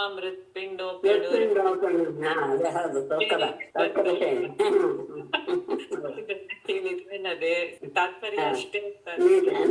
ಇಲ್ಲ, ತರ್ಕದವ್ರು ಸ್ವಲ್ಪ ಡೇಂಜರ್. ಆತ್ಮಪಂಚಕೋ ಯಾವ್ದೆಲ್ಲ ಹೇಳಿದ್ದಾರೆ. ತರ್ಕ ಎನ್ನುವುದು ನಾವು ಏನನ್ನ ಹೇಳಕ್ ಹೊರಟಿದೀವೋ, ಏನು ಶ್ರುತಿವಾಕ್ಯ ಏನಿದೆಯೋ ಶ್ರುತಿವಾಕ್ಯಕ್ಕೆ ಸೇರಿಸುವ ಹಾಗೆ ನಿನ್ನ ತರ್ಕದ ಸರಣಿ ಇರಬೇಕೆ ಹೊರತು ಅದಕ್ಕೆ ವಿರುದ್ಧವಾಗಿ ಹೋಗಬಾರದು. ಯಾಕೆಂದ್ರೆ ನಾವು ವೇದವನ್ನು ಒಪ್ಪುವುದು, ವೇದವೇ ಪ್ರಮಾಣ ಅಂತ ಒಪ್ಪಿಕೊಂಡ ಮೇಲೆ ವೇದಕ್ಕೆ ವಿರುದ್ಧವಾದಂತಹ ಸಿದ್ಧಾಂತವನ್ನ ಯಾವ ಶಾಸ್ತ್ರದವರು ಮಾಡಬಾರ್ದು, ವಿಶೇಷವಾಗಿ ತರ್ಕದವರು. ಶ್ರುತಿಮತಸ್ತರ್ಕೋನು ಸಂಧೀಯತಾಂ. ಶ್ರುತಿಮತಃ ತರ್ಕ ಅಂದ್ರೆ ಶ್ರುತಿಯನ್ನ ಸಮರ್ಥನೆ ಮಾಡುವಂತಹ ತರ್ಕದ ಸರಣಿಯನ್ನ ಒಪ್ಪಿ ಅದಕ್ಕೆ ವಿರುದ್ಧವಾದದ್ದಲ್ಲ. ಹೀಗೆ ಇರಬೇಕು ಅಂತ ಹೇಳೋದು ಆತ್ಮಪಂಥ ಅಂತ ಕಾಣುತ್ತೆ. ಅದರಲ್ಲಿ ಸರಿಗಮನ ತ್ರಿವೃತ್ವೈ ವಿಭಾತಿ असद आमनुजात् सर्वविमृशन्त्यशेषमिदम् आत्मतया आत्मविदः न हि विकृतिं त्यजन्ति कनकस्य तदात्मतया स्वकृतमनुप्रविष्टम् इदम् आत्मतया अवसितम् मनः त्रिवृत् असदत् सत् इव त्वयि विभाति आत्मविदः आमनुजात् अशेषम् इदम् आत्मतया सदविमृशन्ति कनकस्य विकृतिं तदात्मतया न हि त्यजन्ति स्वकृतम् इदम् ಅನುಪ್ರವಿಷ್ಟಂ ಆತ್ಮತಯ ಅವಸಿತಂ. ಈ ಮನಸ್ಸೆನ್ನುವುದ ಎಲ್ಲದಕ್ಕೂ ಕಾರಣ ಅದು ಮನಸ್ಸು ತ್ರಿವೃತ್ತು ಅಂದ್ರೆ ತ್ರಿಗುಣಾತ್ಮಕವಾದಂತಹ ಅಸತ್ ಸತ್ ಅಲ್ಲದೆ ಇರುವಂತಹದ್ದೇ ಅಸತೆ. ಅದು ಸುಡು ಎನ್ನುವ ರೀತಿಯಲ್ಲೇ ಎಲ್ಲಿ ಕಾಣುತ್ತೆ? ತ್ವಯಿ ವಿಭಾತಿ, ನಿನ್ನಲ್ಲಿ ಕಾಣ್ತಾ ಇದೆ. ತ್ರಿಗುಣಾತ್ಮಕವಾದಂತಹ ಈ ಪ್ರಪಂಚ ಯದ್ಯಪಿ ಅಸತ್ ಆದರೂ ಸಹ ಈ ಮನಸ್ಸಿನ ಕಾರಣ ಮನೋವಿಲಸಿತ ಮೇಲದ್ದು ಮನಸ್ಸಿನ ಕಾರಣದಿಂದ ಸತ್ ಹಾಗೆ ತೋರುತ್ತೆ. ಎಲ್ಲಿ ತೋರುತ್ತೆ? ಎಲ್ಲ ಒಂದು ತೋರುತ್ತಾನೆ. ಅದಕ್ಕೊಂದು ಅಧಿಷ್ಠಾನ ಬೇಕು. ಸುಮ್ಮನೆ ತೋರಿಸಿಕೊಂಡು ಅಧಿಷ್ಠಾನ ಬೇಕು. ಎಲ್ಲಿ ತೋರುತ್ತೆ ಅಂದ್ರೆ ನಿನ್ನಲ್ಲಿಯೇ ಅಧಿಷ್ಠಾನವಾದಂತಹ ನಿನ್ನಲ್ಲಿ ಇದ್ದಿದ್ದರಿಂದ ಗಮನಿಸ್ಕೊಳ್ಬೇಕು. ನೀನು ಎನ್ನುವುದೇನು ಸತ್ತು. ಹಾಗಾಗಿ ಅದು ಸರಿ ಅಂದ್ರೆ ಯಾವುದ್ರಲ್ಲಿ ಇದೆಯೋ ಅದ್ರ ಗುಣವನ್ನು ಹೊಂದ್ಕೊಂಡ್ಬಿಡುತ್ತೆ ತಾನೆ. ಹಾಗೆ ಈ ಮನಸ್ಸಿನ ಒಂದು ವಿಶೇಷ ವೈಶಿಷ್ಟ್ಯ ಅಸತ್ತಾದಂತಹ ಜಗತ್ತು ನಿನ್ನಲ್ಲೇ ಕಂಡುಬರೋದ್ರಿಂದ ನೀನು ಸತ್ರುಪನ್ನಾದ್ದರಿಂದ ಅದು ಸಹ ಸತ್ತು ರೀತಿಯಲ್ಲಿ ಕಂಡು ಬರ್ತದೆ. ಹಾಗೆ ಆದಂತ ಆತ್ಮಜ್ಞಾನಿಗಳಾದಂತಹವರು ಅಂದ್ರೆ ಆತ್ಮವನ್ನು ಚೆನ್ನಾಗಿ ಅರ್ಥಂತರು ಮನುಷ್ಯನಿಂದ ಹಿಡಿದು ಅಶೇಷಂ ಇದಂ ಈ ಸಮಸ್ತ ವಿಶ್ವವನ್ನು ಸಹ ಆತ್ಮತಯ ಆತ್ಮವಿಂದೆ ಅಂದ್ರೆ ಬ್ರಹ್ಮ ಅಂತಾನೆ ಸದಭಿಂಶತೆ ಅದನ್ನ ತಿಳಿದಿದ್ದಾನೆ. ತ್ರಿಗುಣಾತ್ಮಕವಾದ ಜಗತ್ತು ಮನಸ್ಸಿನ ಒಂದು ಕಲ್ಪನೆ. ಅದು ಪ್ರಕೃತಿಯ ಕಾರ್ಯ ವೇಳೆ ಆಗಿರೋದ್ರಿಂದ ಅದು ನಿನ್ನಲ್ಲಿ ಕಾಣೋದ್ರಿಂದ ನೀನು ಸತ್ತಾದ್ರಿಂದ ಸತ್ತಿನ ಹಾಗೆ ಭಾಷೆ. ಹಾಗಾಗಿ ನಿನ್ನ ಸ್ವರೂಪವನ್ನು ಚೆನ್ನಾಗಿ ಅರಿತಿರುವಂತಹ ಜ್ಞಾನಿಗಳು ಮನುಷ್ಯನಿಗೆ ಈ ಜಗತ್ತೆಲ್ಲವೂ ಸಹ ನೀನೇ ಅನ್ನುವ ಅಭಿಪ್ರಾಯವನ್ನ ಈ ರೀತಿಯ ಜ್ಞಾನವನ್ನು ಹೇಗೆ ಕನಕಸ್ಯ ಚಿನ್ನದ ವಿಕಾರವಾದಂತಹ ಬಳೆ ಓಲೆ ಇವುಗಳೆಲ್ಲವೂ ಸಹ ಶಂಕರಾಚಾರ್ಯವನ್ನೆಲ್ಲ ನೋಡಿದಾಗ ನಹಿ ತದಾತ್ಮಯ ತದಾತ್ಮತಯ ನಹಿ ತದಂತೆ. ಅವುಗಳು ತಮ್ಮ ಸ್ವರೂಪವನ್ನ ಅಂದ್ರೆ ತಮ್ಮ ಸ್ವರೂಪ ಏನು? ಆ ಚಿನ್ನದ ಸ್ವರೂಪವನ್ನು ಬಿಡುತ್ತೆ. ಅದು ಯಾವ ಆಕಾರವನ್ನೇ ಹೊಂದಿದೆ. ಸತ್ಯಾನ ಅದರ ಮೂಲ ಸ್ವರೂಪ ಏನು? ಆ ಚಿನ್ನ. ಆ ಚಿನ್ನ ಎನ್ನುವಂತಹ ಬುದ್ಧಿಯನ್ನ ಯಾವ್ದನ್ನ ನೋಡಿದ ತಕ್ಷಣ ನೋಡಿದ ತಕ್ಷಣ ಇದು ಚಿನ್ನದ್ದು, ಬಳೆ ನೋಡಿದ ತಕ್ಷಣ ಚಿನ್ನದ್ದು ಎನ್ನುವ ಮೊದಲು ಜ್ಞಾನ ಬರುವುದೇ ಅದರ ಮೂಲ. ಹಾಗಾಗಿ ಸ್ವಕೃತಂ ಇದಂ ಅನುಪ್ರವಿಷ್ಟಂ ಆತ್ಮತಯ ಸ್ವತಃ ಪರಮಾತ್ಮನಿಂದಲೇ ನಿರ್ಮಿತವಾದಂತಹ ಜಗತ್ತು ಇದಂ ಈ ಜಗತ್ತು ಅನುಪ್ರವಿಷ್ಟಂ ಅದರಲ್ಲಿ ಅವನಿಂದ ಅನುಪ್ರವೇಶವಾಗಿರುವಂತಹ ಈ ಜೀವ ಎಂದು ಆತ್ಮತಯ ಅವತಂ ಆತ್ಮ ಎನ್ನುವುದೇ ಅದನ್ನ ಬಿಟ್ಟು ಬೇರೆ ಯಾವುದು ಸತ್ ಎನ್ನುವಂತಾದ್ದು ನಾವೇನ್ ಹೇಳ್ತೀವೋ ಅದು ಸಹ ಬ್ರಹ್ಮನಲ್ಲಿಯೇ ಕಾಣುತ್ತೆ. ಹೇಗೆ ಕನಕದ ವಿಕೃತಿಯನ್ನ ಚಿನ್ನದ ವಿಕೃತಿಯನ್ನ ಅದು ಚಿನ್ನ ಅಲ್ಲ ಅಂತ ಯಾರು ಹೇಳೋದಿಲ್ಲ, ಯಾರು ಹೇಳಲ್ಲ. ಅದರ ಮೂಲ ವಸ್ತುವಿನಿಂದಲೇ ಅದರ ವ್ಯವಹಾರ ಮಾಡುತ್ತೆ. ಅದರ ರೂಪದಿಂದಲೇ ಅದು ಮತ್ತೆ ನಮಗೆ ತೋರುತ್ತೂ ಸಹ. ತದಾತ್ಮತಯ ಅಂದ್ರೆ ಏನು? ಕನಕ ರೂಪೇಣೇವ ತದು ಭಾಸತೆ. ಹಾಗಾಗಿ ಪರಮಾತ್ಮನಿಂದಲೇ ಸೃಷ್ಟವಾದಂತಹ ವಿಶ್ವ, ಅವನಿಂದ ಅನುಪ್ರವೇಶವಾದಂತಹ ಈ ಜೀವ ಎಲ್ಲವೂ ಸಹ ಆತ್ಮನೇ ಅನ್ನುವುದೇ ನಿಜ. ಯಾಕೆಂದ್ರೆ ಯಾವುದು ಸತ್ತು ಅಂದ್ರೆ ಇರುವುದು ಅಂತಿದೆಯೋ ಅದು ನಿನ್ನಿಂದಲೇ ಇರುವ ಹಾಗೆ ಕಾಣಿಸ್ತಾ ಇದೆ. ಯದ್ಯಪಿ ಜಗತ್ತು ಅಸತ್ ಆದರೂ ಸಹ ಅದು ನಿನ್ನಲ್ಲಿ ಕಾಣಿಸ್ತಾ ಇರುತ್ತಾ ಸರಿ ಅಂತ ಹೇಳಿ ಅದನ್ನ ಇವರು ಹೇಳಿರುವಂತಹ ಶ್ಲೋಕ ಯತ್ ಸತ್ವತಃ ಸದಾಭಾತಿ ಜಗದೇಕ ಅಸತ್ ಸ್ವತಃ ಸದಾಭಾಸಂ ಅಸತಿ ಅಸ್ಮಿನ್ ಭಗವಂತಂ ಭಜಾಮಸಂ. ಯತ್ ಸತ್ ಯತ್ ಸತ್ವತಃ ಸದಾಭಾತಿ, ಯಾವುದು ಇದೆ ಎನ್ನುವ ರೂಪದಲ್ಲಿಯೇ ನಮಗೆ ಅನುಭವಕ್ಕೆ ಬರ್ತಾ ಇದೆಯೋ. ಯದ್ಯಪಿ ಜಗದೇಕತ್ತು ಅಸತ್ ಸ್ವತಃ ಅಸತ್, ಜಗತ್ತಿನಲ್ಲಿ ಸ್ವತಃ ಅದು ಅಸತ್, ಆದರೆ ನಮ್ಗೆ ಅದು ಇದೆ ಇದೆ ಎನ್ನುವ ರೀತಿಯಲ್ಲಿ ನಮಗೆ ವಾಸವಾಗ್ತಾ ಇದ್ರು. ಅದಕ್ಕೆ ಕಾರಣ ಏನು? ಅಸತಿ ಅಸ್ಮಿನ್ ಭಗವಂತ ಸದಾಭಾಸಂ ತಂ ಭಗವಂತಂ ತಂ. ಇಲ್ಲದೆ ಇರುವುದು ಸಹ ಇರುವ ರೀತಿಯಲ್ಲಿ ನಮಗೆ ಭಾಸವಾಗ್ತಾ ಇದೆಯಲ್ಲ, ಯಾಕೆ? ಸತ್ತಿನಲ್ಲಿ ಇರುವುದು. ಅಂತಹ ಯಾರು? ಪರಮಾತ್ಮ ಅವನು ಯತ್ ಸತ್ತಃ ಸದಾಭಾತಿ ಜಗದೇತತ್ ಅಸತ್ ಸ್ವತಃ ಸದಾಭಾಸಂ ಅಸತಿ ಅಸ್ಮಿನ್ ಭಗವಂತಂ ಭಜಾಮಸಂ. ಅನ್ವಯ ಯತ್ ಸತ್ವತಃ ಸದಾಭಾತಿ, ಯಾವುದು? ಜಗದೇತತ್, ಏನದು? ಸ್ವತಃ ಅಸತ್, ಅದು ನಿಜವಾಗಿರೋ ಸ್ವಭಾವ ಏನು ಅಸತ್. ಆದ್ರೆ ಯಾವ ಸತ್ವತಃ, ಯಾವುದು ಇರೋದ್ರಿಂದ ಸದಾಭಾತಿ, ಯಾವಾಗಲೂ ಇರುವ ಹಾಗೆಯೇ ನಮಗೆ ತೋರ್ತಾ ಇದೆಯೋ, ಅಸತಿ ಅಸ್ಮಿನ್ ಸದಾಭಾಸಂ, ಇಲ್ಲದೆ ಇರುವಂತಹ ಜಗತ್ತಿನಲ್ಲಿ ಯಾವಾಗಲೂ ಇದೆ ಎನ್ನುವಂತಹ ಭಾಸವನ್ನು ಕೊಡುವಂತಹ ತಂ ಭಗವಂತಂ ಭಜಾಮ. ಅಂತಹ ನಾರಾಯಣಂ ನಮಸ್ಕೃತ್ಯ ನರಂ ಚೈವ ನರೋತ್ತಮಂ ದೇವೀಂ ಸರಸ್ವತೀಂ ವ್ಯಾಸಂ ತತೋ ಜಯಮುದೀರಯೇತು. ಸರ್ವೇ ಭವಂತು ಸುಖಿನಃ, ಸರ್ವೇ ಸಂತು ನಿರಾಮಯಾಃ, ಸರ್ವೇ ಭದ್ರಾಣಿ ಪಶ್ಯಂತು, ಮಾ ಕಶ್ಚಿತ್ ದುಃಖವಾಗ್ ಭವೇತ್. ಹೇಳಿ ಮೇಡಮ್. ಇದು ಹಿಂದಿನ ಶ್ಲೋಕದಲ್ಲಿ 25ನೇ ಶ್ಲೋಕದಲ್ಲಿ ನೈಯಾಯಿಕರು 21 ವಸ್ತುಗಳಿದೆ ಅಂತ ಹೇಳಿದ್ರಲ್ಲ, ಆವಾಗ ಪಂಚಭೂತಗಳು ಪಂಚೇಂದ್ರಿಯಗಳಿಗೆ ವಿಷಯಗಳಾಗಿ ಪಂಚತನ್ಮಾತ್ರೆಗಳು, ಮನಸ್ಸಿಗೆ ವಿಷಯವಾದ, ಅಲ್ಲಿ ಮನಸ್ಸು ಸಹ ಇಂದ್ರಿಯ, ಅದಕ್ಕೆ ವಿಷಯ ಷಡೇಂದ್ರಿಯಾಣಿ ಅಂದ್ರೆ ಮನಸ್ಸು ಸೇರಿನೆ ಪಂಚೇಂದ್ರಿಯಗಳು. ಷಡೇಂದ್ರಿಯಾಣಿ ಷಡ್ ವಿಷಯಾಃ ಷಡೇಂದ್ರಜನ್ಯ ಜ್ಞಾನ ಷಟ್ಕ. ಮೇಡಮ್, ಷಡ್ ವಿಷಯ ಅಂದ್ರೆ ಯಾವ್ದು? ಪಂಚತನ್ಮಾತ್ರೆಗಳು ಮತ್ತೆ ಮನಸ್ಸಿಗೆ ವಿಷಯ ಯಾವ್ದು? ಮನಸ್ಸಿಗೆ ಎಲ್ಲದರ ವಿಷಯ ಅಲ್ಲಿಗೆ ಹೋಗುತ್ತಾನೆ. ಮನಸ್ಸಿಲ್ಲದೆ ಇಂದ್ರಿಯಗಳು ಕೆಲಸ ಮಾಡೋದಿಲ್ವಲ್ಲ. ಯಾವುದೇ ಒಂದು ಇಂದ್ರಿಯ ಕೆಲಸ ಮಾಡ್ತಾ ಇದೆ ಅಂದ್ರೆ ಅದ್ರ ಜೊತೆಗೆ ಒಂದು ಮನಸ್ಸಿರ್ಲೇಬೇಕು. ಅಂದ್ರೆ ಎಲ್ಲ ವಿಷಯಗಳು. ಹೌದು, ಎಲ್ಲವೂ. ಆದ್ರೆ ಒಂದೊಂದಿಂದ್ರೆ ಒಮ್ಮೊಮ್ಮೆ ಮಾತ್ರ ಆಗೋದು. ಅದ್ರ ಜೊತೆಗೆ ಮನಸ್ಸಿದೆ, ಕಿವಿಯ ಜೊತೆ ಮನಸ್ಸಿದೆ, ಆಗ ಮನಸ್ಸಿದೆ ಅಂತ ತಾನೆ ವಿಷಯವನ್ನು ಅನುಭವಿಸುವಾಗ ಆ ಮನಸ್ಸು ಒಂದೇ ತಾನೆ. ಆವಾಗ ಪಂಚ ಮನಸ್ಸು ಒಂದೇ ಅಂದ್ರೆ ಮನಸ್ಸಿಗೆ ಪಂಚ ವಿಷಯಗಳನ್ನು ಒಂದನ್ನು ತಗೊಳುತ್ತೆ ಅಂತ ತಾನೆ. ಪಂಚ ವಿಷಯಗಳನ್ನು ತೆಗೆದುಕೊಳ್ಳುವಂತಹ ಸಾಮರ್ಥ್ಯಗಳು ಮನಸ್ಸಿಗೆ. ಆವಾಗ ಅದು ಒಂದೊಂದೇ ಆಗಿರೋದ್ರಿಂದ ಎಲ್ಲದೂ ಸಹಜವಾಗಿ ಪಂಚ. ಅವಾಗ ಅದು ಷಡ್ ವಿಷಯ ಅಂತ ಹೆಂಗಾಯ್ತು? ಇರೋದು 5 ವಿಷಯ ತಾನೆ. ಅಲ್ಲ, ಅದರ ಅನುಭವ ತಗೊಳ್ಳೋದು ಯಾವುದು? ಮನಸ್ಸೇ ಅಲ್ವೇ? ನಾನ್ ಹೇಳೋದು ನೇತ್ರ ಮನಸ್ಸು, ಕರ್ಣ ಮನಸ್ಸು ತಾನೆ. ವಿಷಯ ಇರೋದು ಮನಸ್ಸಿಗೆ ಎಲ್ಲವನ್ನು ತಗೊಳ್ಳೋ ಸಾಮರ್ಥ್ಯ ಇದೆ. ಅವಾಗ ಷಡ್ ವಿಷಯ ಅಂತ ನಾವ್ ಹೇಳಕ್ಕಾಗತ್ತಾ? ಷಡೀಂದ್ರಿಯ ಪಂಚ ವಿಷಯ ಅಂತ ಹೇಳ್ಬಹುದು ತಾನೆ. ಅಲ್ಲ, ಮನಸ್ಸಿಗೆ ಆಗುವಂತಹ ಇದೇನೆ ಬೇರೆ ಪ್ರಕಾರವಲ್ವೇ? ಕಣ್ಣಿನಿಂದ ತಗೊಳ್ಳುವಂತಹ ರೂಪ ಮನಸ್ಸಿನ ಮೇಲೆ ಆಗುವಂತಹ ಪರಿಣಾಮ ಬೇರೆ ಇಲ್ವಮ್ಮ?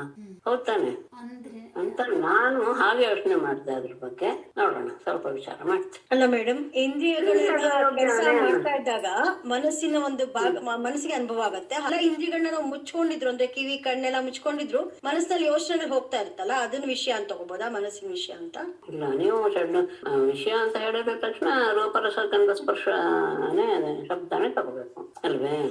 ಅಂದ್ರೆ ಇದೆಲ್ಲ ಇಂದ್ರಿಯಗಳ ಕೆಲಸ, ಮನಸ್ಸಿನ ತಟಸ್ಥವಾಗಿ. ಹೌದು, ಅದೇ ನಾನು ಹೇಳಿದ್ದು. ನಾವು ಕಿವಿಯಿಂದ ಕೇಳಿದ ತಕ್ಷಣ ಯಾವ ಜ್ಞಾನ ಬರುತ್ತೋ ಆ ಜ್ಞಾನ ಮನಸ್ಸಿಗೆ ಹೋಗಿ ಮುಟ್ಟುವಾಗ ಬೇರೆ ರೀತಿ ಆಗುತ್ತೆ ಅಲ್ವೇ? ಅದಕ್ಕೂ ಅದು ವಿಷಯವೇ ಆಗುತ್ತಲ್ವೇ ಅಂತ ನಾನು ಹೇಳಿದ್ದು. ಅದಕ್ಕೆ ವಿಷಯನೇ ಆಗತ್ತೆ. ಅದೇ ಇನ್ನೊಂದು ವಿಷಯ ಅಂತ ಬಂತಲ್ಲ, 6ನೇ ವಿಷಯ ಅಂದಾಗ ಅದಕ್ಕೆ ನನ್ಗೆ ಮನಸ್ಸಲ್ಲಿ ಬರೋ ವಿಷಯ ಅಂತ ಅದೇ ಷಡ್ ವಿಷಯ ಅಂತ ಹೇಳಿದ್ರಿಂದ 6ನೇದು ಯಾವುದು ಅಂತ ಸರಿ ಸ್ವಲ್ಪ ಯೋಚನೆ ಮಾಡಿ. ನಾನು ಹಾಗೆ ವಿಚಾರ ಮಾಡಿ ಓಕೆ ಅಂದೆ. ಆಯ್ತಪ್ಪ, ಕರ್ತವ್ಯ ಹೇಳ್ತೇನೆ. ಧನ್ಯವಾದ. ನಮಸ್ಕಾರ. ನಮಸ್ತೆ.